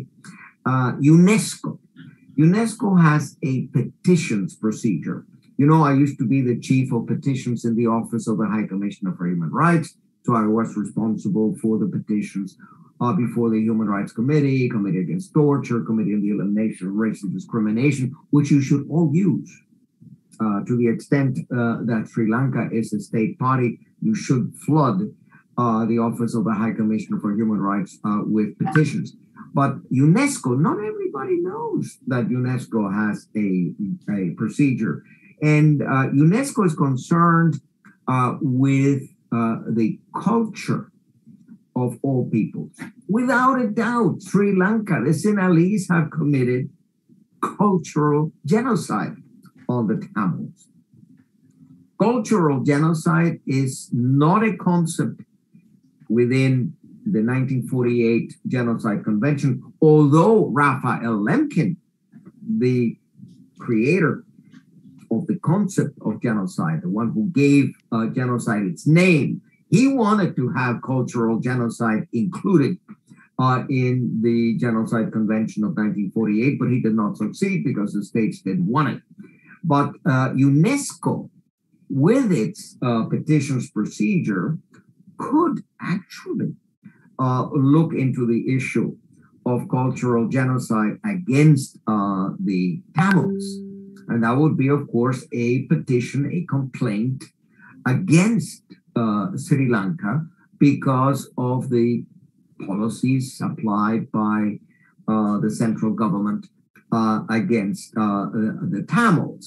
So this is yet another mechanism that at least is worth trying. As I said, there are many, many mechanisms. You never know when you're going to, shall we say, persuade someone who is in the right time, at the right place, in order to push your case forward. Otherwise, there's this competition among victims. And actually, not only competition, there's something that I really dislike. There is, shall we say, discrimination among victims. I mean, there are some consensus victims, like the Ukrainians. They're all good. They're all consensus victims. And then there are other victims that you can safely ignore. And the Tamils are in the second category. I mean, there are very few people who objectively want to do something for the Tamils, for the Catalans, for the Corsicans, I mean, for the Biafrans, the Ogonis, and the Igbos, etc., etc. These are forgotten peoples, forgotten minorities. And that is, of course, a fact of life. I mean, international law, it should be universal, should be applied uniformly, but it isn't. And that, that it's sad, it's a bad starting point, but you have no choice but to try everything and just push all the buttons. Thank you. இந்த இதை சுருக்கமா சொல்ல போனால் அவருடைய பதிலை அவங்களுடைய கேள்விக்கு நீங்கள் சொல்லியிருந்தீங்கள், எங்களுடைய தலைவர்கள் இந்த ஐநா மெக்கானிசம் அவங்க சிஸ்டத்துல நம்பிக்கை இல்லைன்னு சொல்லியிருக்காங்க, அதுக்கு என்ன பதில்னு கேட்டிருக்கீங்க. அவர் ஒரு ஐநாவினுடைய ஒரு டிவிடராக இருந்து கொண்டு அவர் சொல்ற விடயம் என்று சொன்னால், இது தவிர உங்களுக்கு என்ன வேறு ஏதாவது சொல்யூஷன் இருக்கா? அப்படி சொல்யூஷன் இருந்தா அது ஆயுதம் ஏந்திய போராட்டமாக தான் இருக்க வேண்டும். அந்த போராட்டத்துக்கு சாத்தியக்கூறு இல்லை. எனவே நீங்கள் எந்த கடைசியா சொல்லியிருந்த வசனத்தை சொல்றேன், நிறைய பட்டன்கள் இருந்தால் அது எல்லாத்துலயுமே ஒரு மெஷின்ல நிறைய பட்டன்ஸ் இருந்தால் எல்லாத்தையும் அமைத்து பாருங்க, ஏதோ ஒரு டைம்ல அது ஒர்க் அவுட் ஆகும் அப்படின்னு சொல்லிருக்காங்க. இது அவர் கூட தன்னுடைய அந்த நிலைப்பாடு சொல்லியிருந்தா, இதனுடைய மெக்கானிசம் மிகவும் காம்ப்ளிகேட் ஆனது, அங்கே நிறைய ஹைப்போக்ரசிஸ் இருக்குன்னு சொல்லியிருந்தாரு. அதாவது உள்ளொன்று வைத்து புறமொன்று பேசுபவர்கள் அங்கேயும் இருக்கத்தான் செய்யறாங்க.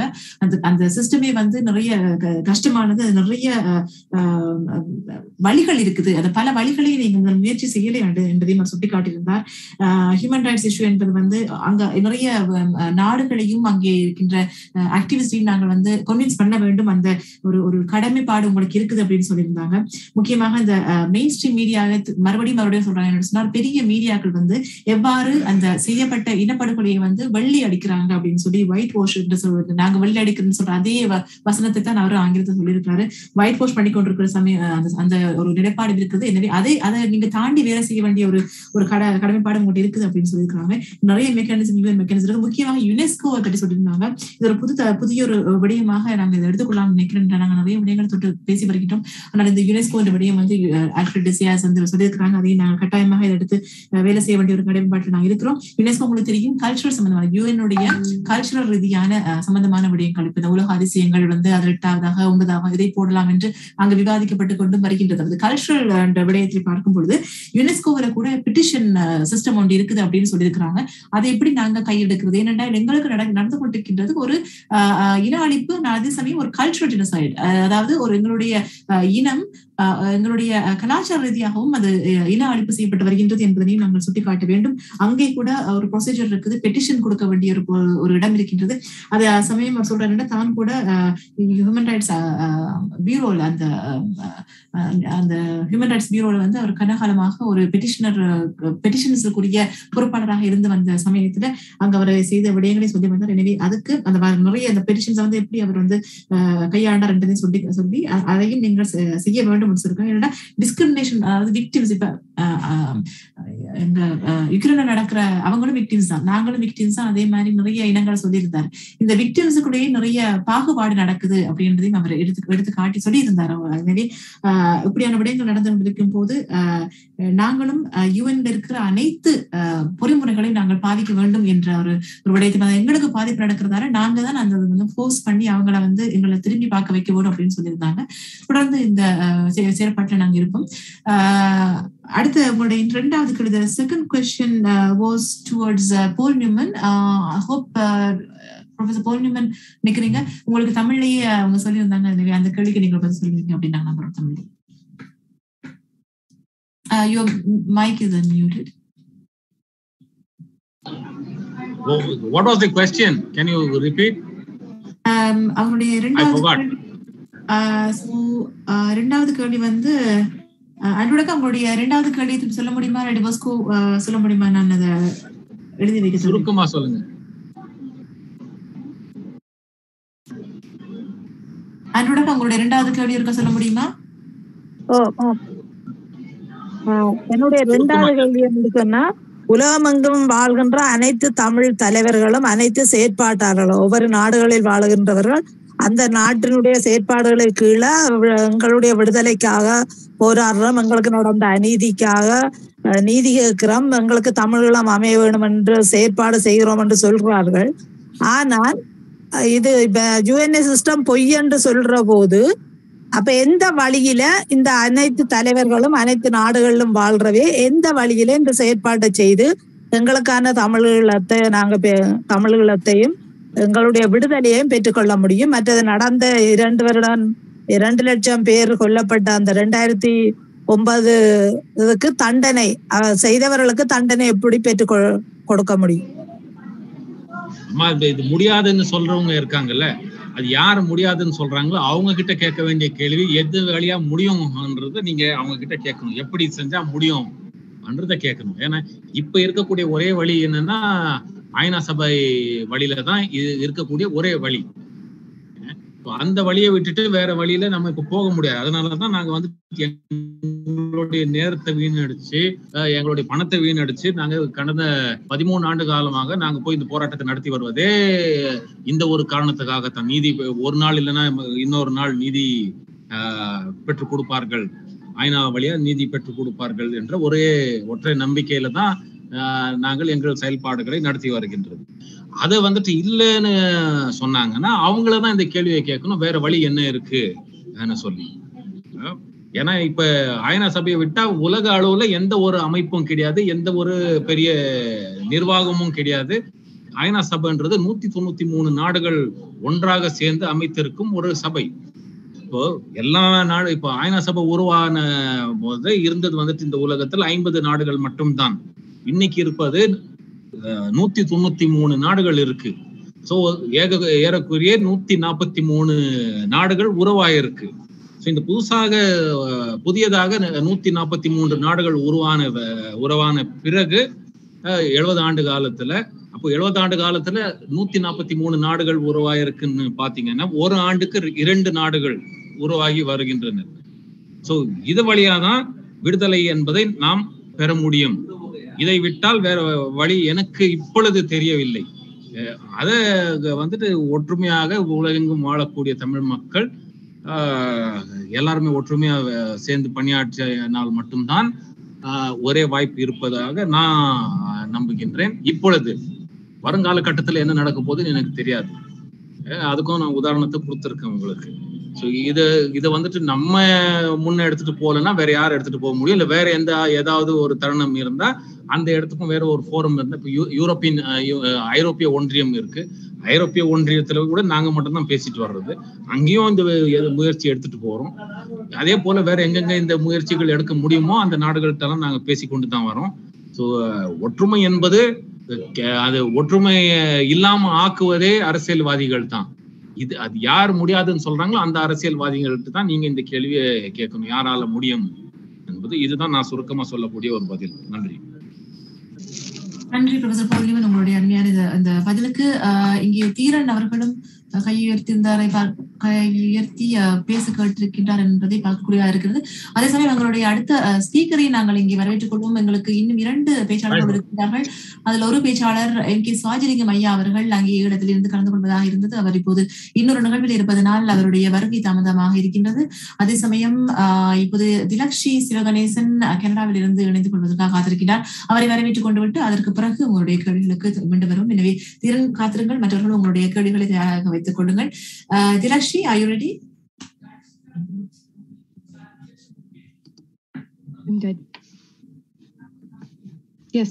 Do you hear me? Dilakshi. So we pleased to welcome Dilakshi onto this platform.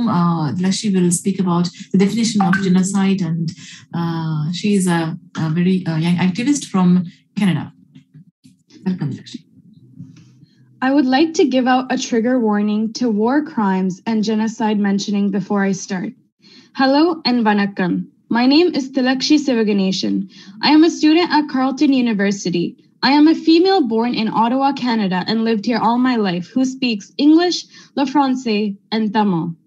To start off my speech, I would like to take into account the United Nations definitions, and here I quote, "Genocide means any of the following acts committed with intent to destroy in whole or in part a national, ethnical, racial, or religious group, such as killing members of the group, causing serious bodily or mental harm to members of the group, deliberately inflicting on the group conditions of life calculated to bring about its physical destruction in whole or in part." And this long definition is followed by more subcategories. However, just the start of the United Nations definition of genocide is enough to prove what happened in the land of Sri Lanka was a genocide.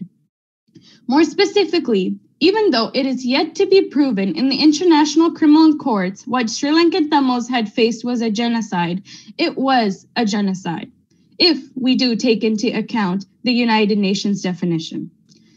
First, to prove my case, we must recognize May 18th, the last day of these war atrocities where people were captured. And we must recognize what they went through before May 18th. To list a few, these people had to witness death, injury, sexual violence, malnutrition, illnesses, some of the most threatening physical consequences of war. They had to see people die in front of their eyes and just keep running for their lives while praying they wouldn't get shot or hit by a missile. For the rest, they had to flee on boats to other countries to seek refugees to get the basic necessities they were denied, such as food and safety. These people now live with guilt of not fighting for their freedoms and fear the government they live in. How many kids, how many seniors, how many innocent lives shattered by bombs into pieces of flesh and blood? How many innocent people who wanted freedom had no choice but to leave the war? Imagine every day you need to live in bunkers, underground, fearing death that may sneak up on you any second. How many on with the PTSD, the trauma that haunts them every day, those sounds and noises of bombing and gunfires in their head? How many people raped and killed and assaulted that can't open up? We must recognize this pain is still alive. This hurt is still alive. It is living inside of people in the forms of mental health issues, some of which are PTSD, depression, anxiety, and night terrors. The psychological effects are always present in an individual and won't go away. They make everyday lives harder to live through, regardless of where they are living. Many other things they went through are still hidden because people are afraid to talk up, to bring forward their voice. Many sexually assaulted and raped individuals are forced to keep their pain inside and not open up. But let's just use the little evidence I brought forward of things Sri Lankan Tamils went through and compare it to the genocide definition from the United Nations mentioned above. And I quote, "Acts committing with intent to destroy a national, ethnical, racial group, such as killing members of the group, causing bodily or mental harm to members of the group." Clearly, all of my family and friends who are now buried in the grounds of Sri Lanka can come forward to testify that they were killed. Additionally, My cousins who have been raped or hit by a missile are prime example of serious bodily harm. And finally, all the Tamil diasporas who live in first world countries that live with these memories are prime examples of mental harm. And to take my little argument further, I myself, who has been passed down with second generational trauma, can testify to the mental harm that was done to my ethnical group. But you have nothing to worry about. Neither should I. Why? Because I was privileged enough to be born in Canada, a first world country. So why should I care? Why should I cry? Why should I talk? I shouldn't, right? Maybe I should stop this pursuit for justice. Wrong. Even though I was born in a first world country, my blood, my DNA is buried in the grounds of Tamil Eelam without a voice or any justice. Many people have faced all those experiences of genocide killing that don't have a voice or justice. This is a peaceful fight towards justice for Tamils. Even though the major argument presented by the United Nations was never again mentioning genocide should never occur again, it happened in Sri Lanka. So all I would ask you is to stop being blind when you have eyes to seek the truth of what happened and seek justice for all those who have fought for our justice and died. It is our turn to fight now and with our voices. Thank you. Thank you, Tilakshi, for your wonderful speech, and it was very I'm speechless because you brought forward all the your emotions, and I can understand you. I really share your thoughts. And Dilakshi Sivaganesan அவர்களுடைய இந்த உரை மிகவும் உணர்வுபூர்வமானதாக இருந்தது. அவருடைய அந்த அந்த அவருடைய வயசுக்கு மீறிய விடயங்களை எங்களுக்கு சொல்லியிருந்தார். இந்த உலகத்திற்கு எங்களை அதாவது குரல்களாக எங்களை பாராபட்சம் பார்த்துக் கொண்டிருக்கிறார்கள். அவர்கள் கண்ணிருந்தும் பார்க்காமல் எங்களை இப்படி அநாதைகளாக நீங்கள் எங்களை தவிர்க்கப்பட்டிருக்கிறீர்கள் என்று அவருடைய இளைஞர்கள் இளைய சமுதாயத்தினுடைய துடிப்போடு அவர் எங்களை கேள்வி எழுப்பியிருந்தார். இந்த கேள்விகளுக்கு முன்னால் இங்க இருக்கின்ற நாங்கள் எவ்வளவு பெரிய நண்பர்களாக இருந்தாலும் நாங்கள் ஒரு நிமிடம் வெட்கி தலைக்குடியத்தான் வேண்டி இருக்கின்றது. எனவே இருந்தாலும் திலக்ஷி போன்ற இளைஞர்கள் ஆல்ஃபிரட் டிசையாஸ் அவர்கள் சொன்னது போல, போல் நியூமன் அவர்கள் சொன்னது போல அவர்களுடைய அந்த வழிகாட்டலில் தொடர்ந்தும் போராட வேண்டும். எங்களுடைய இந்த உணர்வுகளை நாங்கள் ஆக்கப்பூர்வமான செயற்பாடுகளாக மாற்றி இது எங்களுடைய இந்த நீதிக்கான போராட்டத்தை தொடர்ந்து முன்னெடுக்க வேண்டும். நன்றி திலக்ஷி, உங்களுடைய அருமையான இந்த உரைக்கு. அடுத்ததாக எம்.கே. சிவாஜிலிங்கம் ஐயா அவர்களையும் நாங்கள் இங்கே வரவேற்றுக் கொள்ளலாம். ஆனால் அவர் இணைந்து விட்டாரோ தெரியவில்லை. வந்துட்டாரா?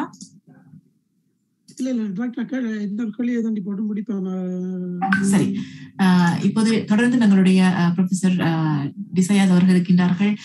பொன்னிமன் அவர்கள் கிளம்ப வேண்டியதாயிற்று நினைக்கின்றேன். எனவே யாருக்காவது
மைக்கை அன்மியூட் பண்ணிட்டு உங்களுடைய கருத்துக்களோடு இணைந்து கொள்ளுங்கள். இன்று இன அழிப்பினுடைய நினைவேந்தல் நாளாக 1வது நாளை நாங்கள் அனுஷ்டித்து வருகின்றோம். இப்போது உங்களுடைய கருத்துக்களையும் அதே சமயம் இலங்கையில் நடக்கின்ற இந்த விடயங்கள் இப்போது இருந்து கொண்டிருக்கின்ற இந்த நாட்டிலிருந்து பேசிக் கொண்டிருக்கின்றார்கள், அங்கே எவ்வாறு நிலைமை இருக்கின்றது என்பதனையும் எங்களுக்கு கூறிக்கொண்டு உங்களுடைய கருத்துக்களையும் எங்களுக்கு அறிவித்தார்கள்.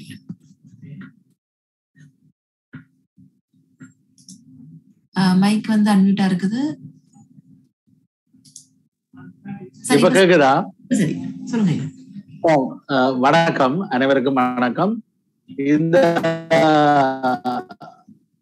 ஈழத்தமிழினத்தினுடைய இனப்படுகொலையின் 13வது ஆண்டு நினைவு நாளை நாங்கள் மே மாதம் 18ஆம் தேதி அனுஷ்டிக்க இருக்கின்ற சூழ்நிலையில கடந்த சில ஆண்டுகளாக நாங்கள் ஈழத்தமிழர்களுடைய இனப்படுகொலை நினைவு வாரம் என்றும் மே 12 மே 18 வரை வடக்கு கிழக்கு பூராகவும் தமிழர் தாயகமெங்கும் தமிழீழ பிரதேசமெங்கும் அதே போல புலம்பெயர் தேசங்களிலும் தாய் தமிழகத்திலும் அனுஷ்டிக்கப்பட்டு வருகின்றது. இந்த சூழ்நிலையிலே நான் இப்பொழுது சென்னையிலிருந்து பேசிக் கொண்டிருக்கிறேன். மருத்துவ சிகிச்சைக்காக வந்திருந்த நான் மருத்துவ சிகிச்சையிலே ஈடுபட்டு கொண்டிருக்கிற நேரத்திலும் கூட தொடர்ச்சியாக பல அரசியல் தலைவர்களையும் பலரையும் சந்திக்க வேண்டிய பல ஊடகங்கள் இன்று கூட மாலையில் இப்போ 3 மணி நேரத்துக்குள்ளே 3 ஊடகங்களிலே ஒரு நேரடி விவாதத்திலும் நியூஸ் 18 என்ற பிரபலமான ஒரு தொலைக்காட்சியிலும் நான் என்னுடைய கருத்துக்களை பதிவு செய்துவிட்டு தான் இப்பொழுது தாமதமாக வந்திருக்கேன். ஆகவே எல்லோரிடமும் மன்னிப்பு கோரிக்கொண்டு இதை இன்றைக்கு ஈழத்தமிழினத்தினுடைய விடுதலை போராட்டத்தை அழிப்பதற்காக இலங்கை அரசும் உலகின் பல நாடுகளும் சேர்ந்து பலரை கொன்று இன்றைக்கு 1,32,000 பேருக்கு மேற்பட்டவர்களுக்கு கணக்கு காட்டப்படவில்லை என்று மறைந்த ஆயர் ராஜப்பு யோசப்பையா அவர்கள் நீதிமன்ற சர்வதேச பல அமைப்புகளுக்கும் அதே போல இலங்கை அரசாங்கத்தால் நியமிக்கப்பட்ட குழுக்களுக்கும் தெரிவித்திருந்தாலும் ஐக்கிய நாடுகள் சபையினுடைய செயலாளர் நாயகத்தினுடைய ஒரு குழு 40,000 பேர் கொல்லப்பட்டார்கள் என்றும் இன்னொரு நிபுணர் குழு ஐக்கிய நாடுகள் செயலாளர் நாயகத்தால் நியமிக்கப்பட்ட குழு 70,000க்கு மேற்பட்டவர்கள் கொல்லப்பட்டும் கணக்கிலும் வராமல் போயிருக்கிறார்கள் என்று சொல்லப்படுகின்ற அளவுக்கு மோசமான ஒரு இனப்படுகொலையை ஈழத்தமிழினம் சந்தித்தது. அந்த சந்தித்த சர்வதேச இந்த அரங்கிலே நாங்கள் பலவிதமான போராட்டங்களை நடத்தி கொண்டிருக்கிறோம். குறிப்பாக திரு பொஸ்கோ போன்றவர்களுடைய அமைப்பிலே அவர்கள் தொடர்ச்சியாக ஐக்கிய நாடுகள் மனித உரிமை பேரவையிலே மிக காத்திரமான பங்களிப்பை செய்து கொண்டிருக்கிறார்கள். பல்வேறு நிதி நெருக்கடிகள் மற்றும் பல வளப்பற்றாக்குறைகளுக்கு மத்தியிலே இருந்தாலும் கூட நான் கூட இதுவரை 15 தடவைகளுக்கு மேல் ஜெனீவா கூட்ட அமர்வுகளிலே நான் பங்கு பெற்றிருக்கிறேன். அதே போல நாங்கள் வாழ்ந்து கொண்டிருக்கக்கூடிய ஆசியா கண்டத்தை விட ஏனைய 4 கண்டங்களிலும் எங்களுடைய ஈழத்தமிழர் பிரச்சனைக்காக அமெரிக்கா, ஆப்பிரிக்கா, ஐரோப்பா, ஆஸ்திரேலியா போன்ற கண்டங்களுக்கு நாங்கள் சென்று எங்களுடைய பிரச்சனையை பற்றி வலியுறுத்தி வருகிறோம். அவை இந்த மக்கள் துடிதுடிக்க பதைக்க பல்லாயிரக்கணக்கிலே கொல்லப்பட்டு ஆயிரக்கணக்கான பெண்கள் மானபங்கப்படுத்தப்பட்டு குற்றுயிரும் குறை உயிருமாக கொத்து குண்டுகளும் பொஸ்பரஸ் குண்டுகளும் சொல்லனா தாக்குதல்களை கடுமையான தாக்குதலை சந்தித்த ஈழத்தமிழினம் இன்றைக்கு முள்வேலிக்குள்ளே அடைக்கப்பட்டு இதுவரை 20,000க்கு மேற்பட்டவர்களுடைய கட்டாயமாக காணாமல் செய்யப்பட்டவருடைய அறிக்கைகள் ஐக்கிய நாடுகள் மனித உரிமை பேரவைக்கு கிடைத்திருக்கிறது. இதை விட இன்னும் பல மடங்கு எங்களுடைய மக்கள் பயத்திலே அல்லது பிரச்சனை வருமா என்ற அச்சத்தில் அவர்கள் தங்களுடைய விவரங்களை சமர்ப்பிக்காமலும் இருக்கிறார்கள். இந்த சூழ்நிலையின் பின்னணியிலே தான் இந்த ஈழத் தமிழினத்தினுடைய இந்த இனப்படுகொலைக்கான நீதியை நாங்கள் பெறாத வரை சர்வதேச நீதி இப்பொழுது பலர் சொன்னார்கள் இனப்படுகொலையை நிரூபிக்க முடியாது, அதே போல சர்வதேச குற்றவியல் நீதிமன்றத்துக்கு எடுத்து செல்ல முடியாது. ஆனால் இப்பொழுது மியான்மர் நாட்டிலே பழைய பர்மா அந்த ரோஹிங்கா முஸ்லீம்கள் படுகொலை விவகாரம், அந்த மக்கள் பல்லாயிரக்கணக்கிலே அருகில் இருக்கக்கூடிய வங்காளதேசத்திலே நுழைந்ததை வைத்துக் கொண்டு இப்பொழுது அவர்கள் 54 முஸ்லீம் நாடுகள் இருக்கிறார்கள், ஒரு ஒன்றியமாக செயற்படுகிறார்கள். அதிலே கம்பியா என்ற ஒரு சிறிய நாட்டை வைத்துக் கொண்டு சர்வதேச நீதிமன்றத்திலே இன்டர்நேஷனல் கோர்ட் ஆஃப் ஜஸ்டிஸ்லே அவர்கள் வழக்கு போட்டிருக்கிறார்கள். அதன் மூலமும் பல வெற்றிகளை பெற்று அடுத்த கட்டத்துக்கு நகர்த்தி இருக்கிறார்கள். இதே போல ஐக்கிய நாடுகள் மனித உரிமை பேரவை ஊடாகவும் சில நடவடிக்கைகளை சாட்சியங்களை சேகரித்து இப்பொழுது சர்வதேச குற்றவியல் நீதிமன்றத்துக்கு அந்த வழக்கு எடுத்து விசாரிக்கப்படக்கூடிய சூழ்நிலையை எட்டி இருக்கிறது. ஆகவே ரஷ்யாவும் சீனாவும் இருக்கின்ற காரணத்தால் அங்கே வீட்டோ அதிகாரத்தை பாய்ப்பார்கள் முடியாது என்று சொன்னவர்களுக்கு இப்பொழுது பிரித்தானியாவில் இருந்தும் அதே போல கனடாவில் இருந்தும் நான் நேர காரணமாக விவரங்களுக்கு போகவில்லை. இன்றைக்கு சர்வதேச குற்றவியல் நீதிமன்றத்தினுடைய பிரதம வழக்கு தொடர் சீஃப் ப்ராசிக்யூட்டருக்கு அனுப்பி வைக்கப்பட்டிருக்கிறது. அவர்கள் அந்த ஜட்ஜஸ் பேனல் என்று சொல்லப்படுகின்ற நீதிபதிகள் குழாம் இதை ஆராய்ந்து ஏற்றுக்கொள்ளுமாக இருந்தால் அதுக்கு சில மாதங்கள் பிடிக்கும். ஏறக்குறைய இன்னும் 6 மாதங்கள் வரை செல்லலாம் என்று நாங்கள் எதிர்பார்க்கிறோம்.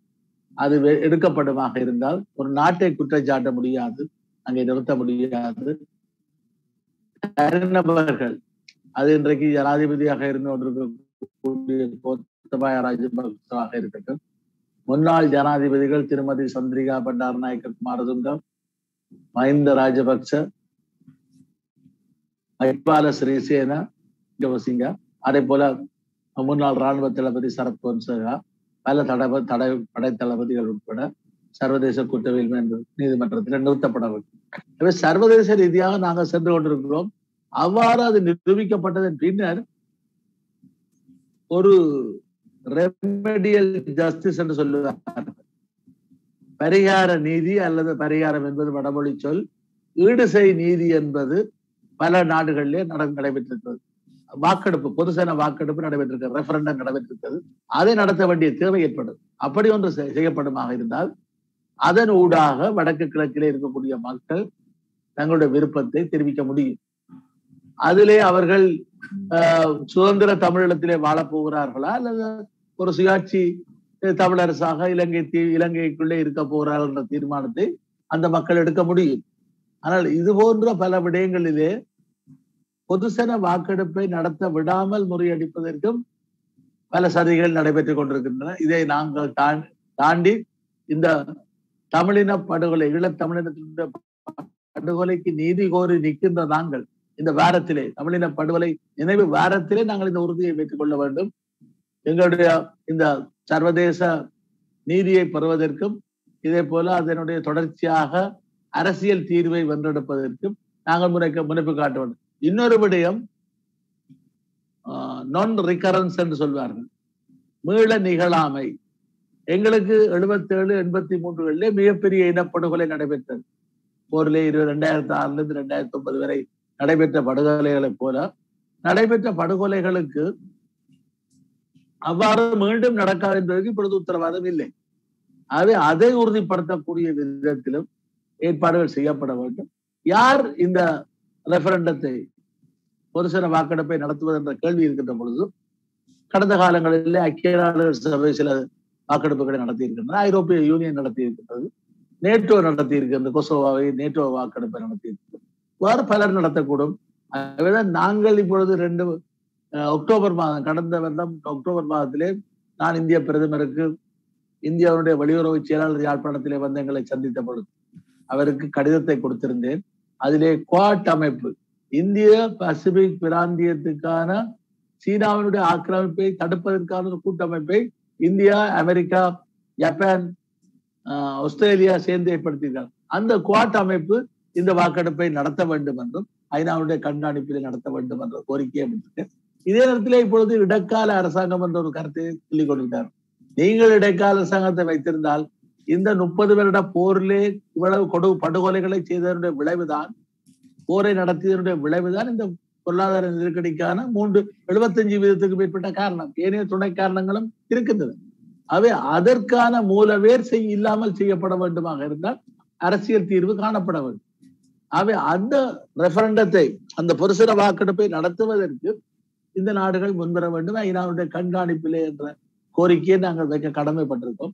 ஆகவே இந்த வகையிலே தான் அந்த ஒரு பொறுப்பு கூறல், அக்கௌண்டபிலிட்டி என்பது பாதிக்கப்பட்ட, கட்டாயமாக காணாமல் செய்யப்பட்டவருடைய பிரச்சனை, அரசியல் கைதிகளுடைய பிரச்சனை, இவ்வாறான பல பிரச்சனைகளுக்கு மத்தியிலே இந்த படுகொலை செய்யப்பட்ட எங்களுடைய மக்கள், எங்களுடைய உறவுகள் அத்தனை பேரையும் நாங்கள் நினைவு கூறுகின்ற அதே நேரத்திலே அவர்களுக்கு அவர்கள் என்ன பிரச்சனைக்காக அவர்கள் கொல்லப்பட்டார்களோ அந்த பிரச்சனையில் இருந்து நாங்கள் ஒரு தலைநிமிர்ந்து வாழக்கூடிய ஒரு தீர்வை வென்றெடுத்து கொடுப்பதுதான் நிச்சயமாக இந்த ஈழத்தமிழ் இனப்படுகொலையினுடைய நினைவு வாரம் அந்த மே 18 நினைவு நாளிலே நாங்கள் செய்யக்கூடியதாக இருக்கும்.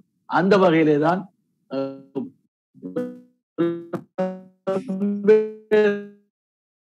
இருக்கக்கூடிய மக்களையும் தொப்புள் குடியுறவுகளான தாய் தமிழகத்திலும் வேலை திட்டத்தின் அடிப்படையிலே நாங்கள் முன்னேறி செல்வமாக இருந்தால் சில ஆண்டுகளிலே நாங்கள் நினைப்பதை அடைந்து தமிழர்கள் தங்கள் அந்த இனம் தன்னைத்தானே ஆளக்கூடிய ஒரு நிலைமையை வென்றெடுக்க முடியும் என்று கூறி அந்த மரணித்த அத்தனை, இறந்து போன அத்தனை பேருக்கும் எங்களுடைய அஞ்சலிகளையும் அதே போல வீர வணக்கங்களையும் செலுத்தி நாங்கள் நிச்சயமாக இதை நாங்கள் அந்த நினைவேந்தலை நாங்கள் செய்யாமல் விட்டால் விடுதலைக்கு உரித்துள்ளவர்கள் அல்ல.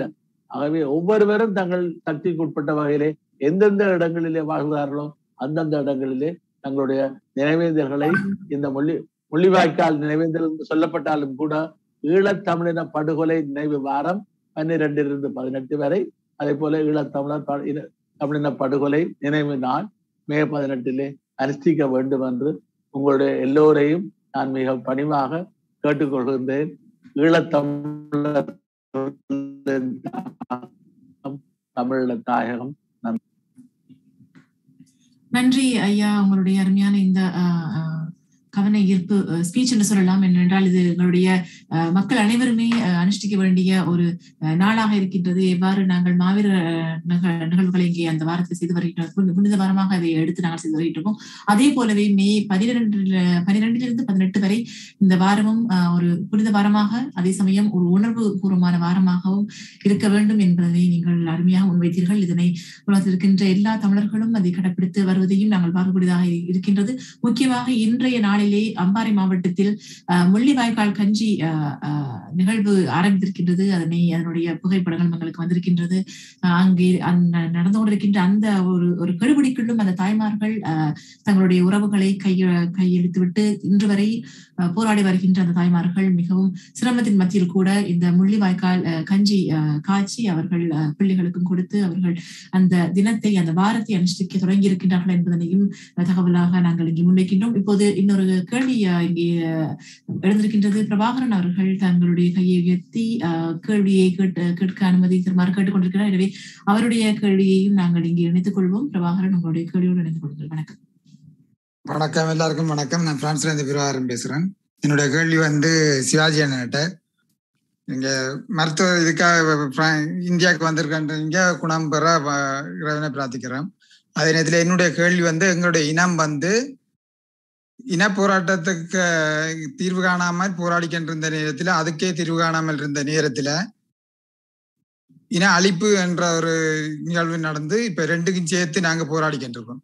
இந்த போராட்டத்துல எங்களுடைய இனத்துல நாங்கள் எல்லாருமே பகுதி நேர போராளிகளாகத்தான் இருக்கிறோம். எல்லாருமே பகுதி நேர போராளிகளாகவும் இந்த நினைவு தினங்களை கொண்டாடுற போராளிகளாகவும் இருந்து கண்டு சர்வதேசத்திட்ட எப்படி நாங்க நீதியை எதிர்பார்க்க முடியும்?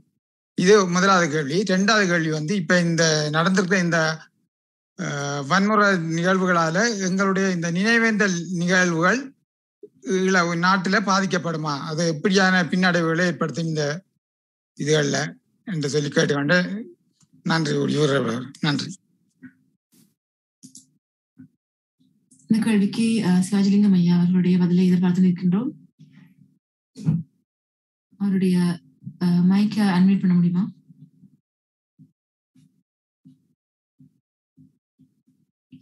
சிவாஜிலிங்கம் ஐயா, உங்களுக்கு இந்த கேள்வி இருந்தது, நிக்கிறீங்களா? நெட்வொர்க் பிரச்சனை.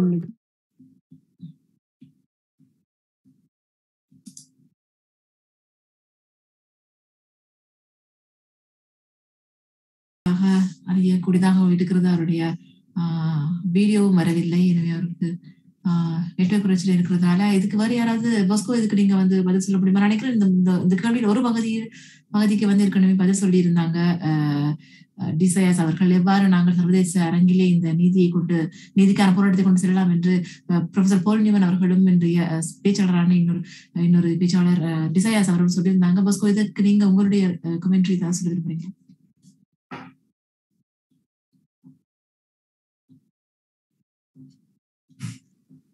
கேள்விக்கு நன்றி. இல்ல இப்ப அதை வந்து இப்ப நீங்க என்னன்னு சொல்றது, இப்ப இதுல வந்து 2 ஸ்பீச் பண்ணின ப்ரொஃபசர் போல் நியூமனா இருக்கட்டும், அல்ஃபிரட் டிசையாஸா இருக்கட்டும், அவங்க சொன்னது கேட்டீங்கன்னா தெரியும். இப்ப என்னன்னு சொல்றது, இப்ப யுஎன் சிஸ்டம்ன்றது வந்து அது பெரிய ஒரு காம்ப்ளிகேட்டான விஷயம். ஆனா அதுக்குள்ள கணக்கு சிஸ்டம் இருக்குது. அப்ப அந்த சிஸ்டத்தை நாம உள்வாங்கி நாம வேலை செய்து கொண்டு போனோம்னு சொன்னா நல்லா. அதே வேளையில எங்கட தரப்புல இருக்கிற ஒரு பெரிய ஒரு குறைபாடு என்னன்னு சொன்னா வந்து நாங்க அந்த சிஸ்டங்கள் இதுகளை முயற்சி எடுக்கிறோம். இல்லை இப்ப சுவாஜி அண்ணன் வந்து சுவாஜனம் வந்துட்டே நினைக்கிறேன், சுவாஜன பாசல் எல்லாம் உண்டு.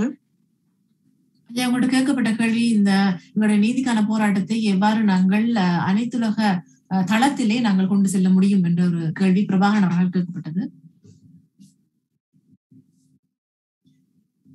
இங்க இருக்கிற அனைவருமே வந்து நாங்கள் பகுதி நேர செயற்பாடுகளாக இந்த வேலைகளை நாங்கள் அந்த நினைவேந்தல்களை செய்கிறோமே தவிர அனைத்துலக ரீதியில் எப்படி எங்கள் இந்த நீதிக்கான போராட்டத்தை கொண்டு முனைப்போடு கொண்டு செல்வது என்று கேட்டிருந்தார். அதை செய்வதற்கு எல்லா மக்களுடைய பங்களிப்பு எங்களுக்கு அவசியம். இதுல ஒரு முக்கியமான பிரச்சனை, எல்லாரும் வந்து அங்கே ஜெனீவாவில நிற்க முடியுமோ அல்லது வேறு எங்கேயோ செல்ல முடியுமோ என்ற அல்ல.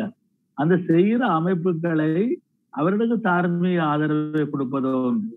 இன்னொரு விடயம், அந்த வேலை திட்டங்களை வென்றெடுப்பதற்கான பொருளாதார உதவிகளை செய்வது.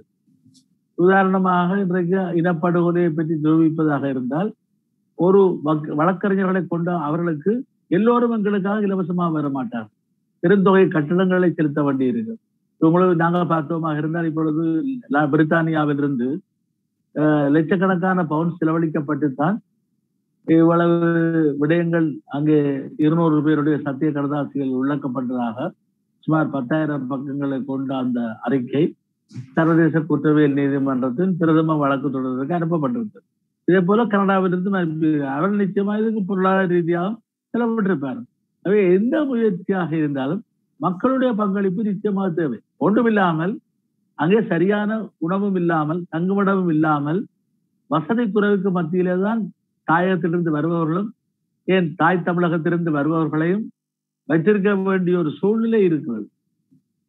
அதை நாங்கள் மேம்படுத்தி இன்னும் பல முன்னேற்றங்களை, இன்னும் லொபிங் என்று சொல்வார்கள், அந்தந்த நாட்டு தலைநகரங்களுக்கு சென்று வரக்கூடிய குழுக்களுக்கான செலவினங்கள் எல்லாம் இருக்கிறது.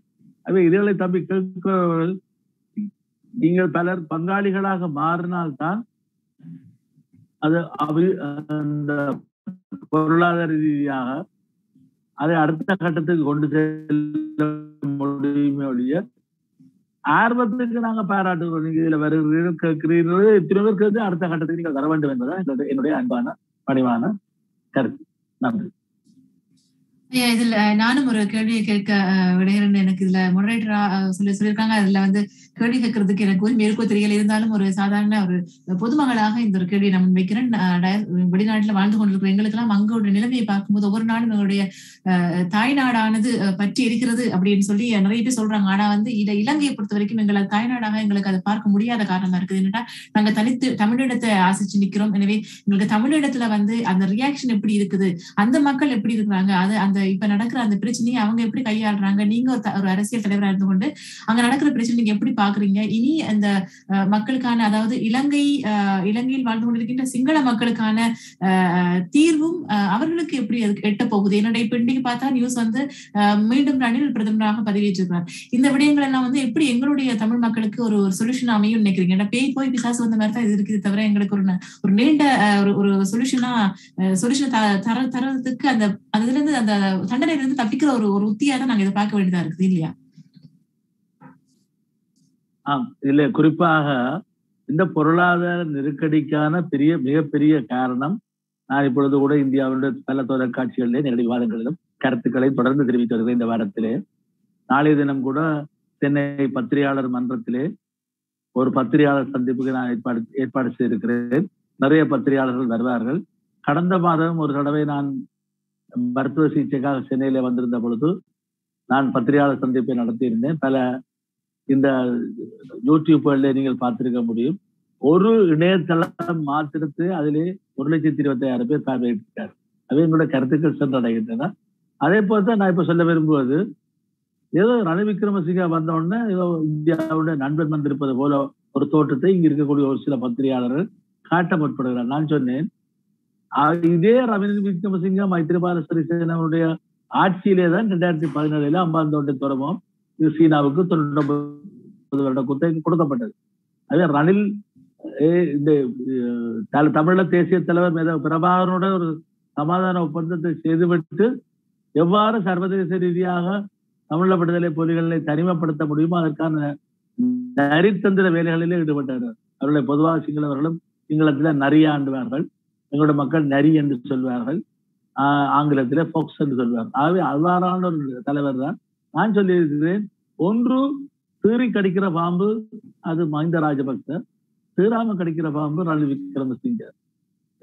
சின்ன வயதிலே கூட நாங்கள் இதற்கான விடைகளை நாங்கள் அரசியல் கூட்டங்களிலே பார்த்த பொழுது ஒன்று கொழுக்கட்டு என்ன மற்றது மோத உன்னுடல் ஒன்றுதான்.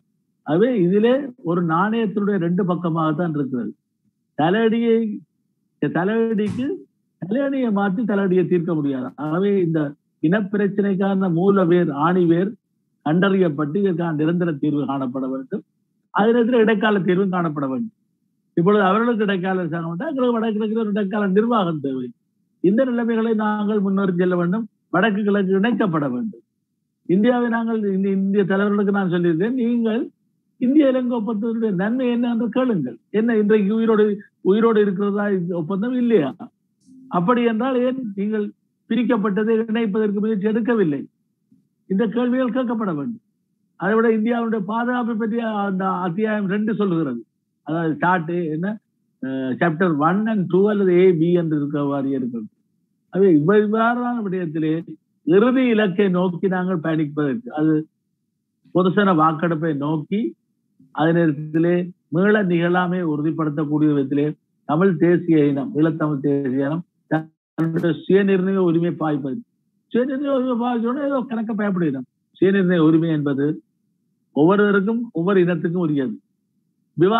ஒவ்வொரு மனமாகின்ற ஒரு ஆணுக்கும் பெண்ணுக்கும் விவாகரத்து உரிமை அன்றைக்கே வருகிறது. அதுக்காக எல்லோரும் ஒரே நாளிலே விவாகரத்தை கோருவதில்லை. அதே போலத்தான் நாங்கள் எங்களுடைய இனம் இதிலே முன்னேறி செல்ல வேண்டும்.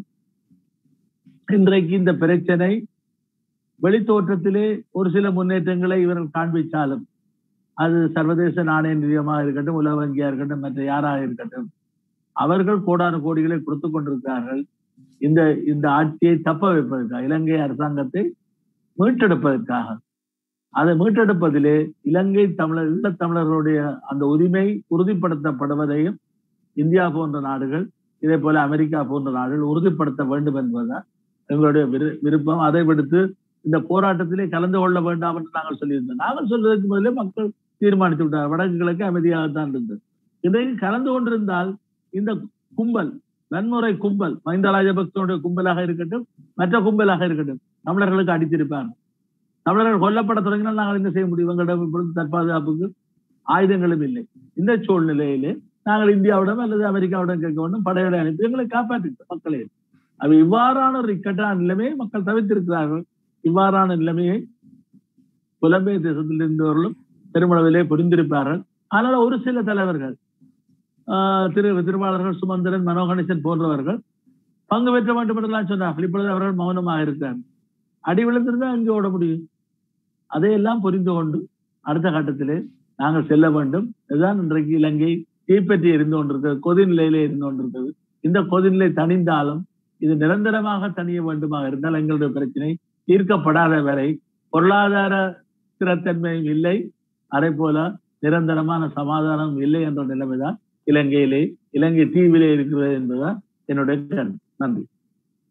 நன்றி ஐயா, உங்களுடைய இந்த கருத்துக்கு. எங்களுடைய இனப்படுகொலையினுடைய இந்த நீதிக்கான போராட்டத்திலேதான் இலங்கையினுடைய நிம்மதியும் அடங்கியிருக்கின்றது என்பதனை நீங்க வலுவாக சொல்லியிருந்தீங்க. இந்த நிகழ்ச்சி இப்போது நிறைவுக்கு வந்து கொண்டிருக்கின்றது. நேரம் கடந்து கூட போய்கொண்டிருக்கிறது. இதுல வந்திருக்கிறவர்கள் யாருக்காவது சாஜிலிகமையாவிடம் ஏதாவது கேள்விகள் இருந்தால் நீங்கள் இப்போது இணைந்து கொள்ளலாம். இல்லாவிட்டால் இந்த நிகழ்ச்சி நாங்கள் நிறைவுக்கு கொண்டு வரலாம். இதில் யாருக்காவது கேள்விகள் இருக்கின்றதா? சரி, எங்களுடைய இந்த முள்ளிவாய்க்கால் நினைவேந்தல் நிகழ்வானது இந்த வாரம் முழுவதும் இடம்பெறும் என்பதனையும் அறிவித்துக் கொள்கின்றோம்.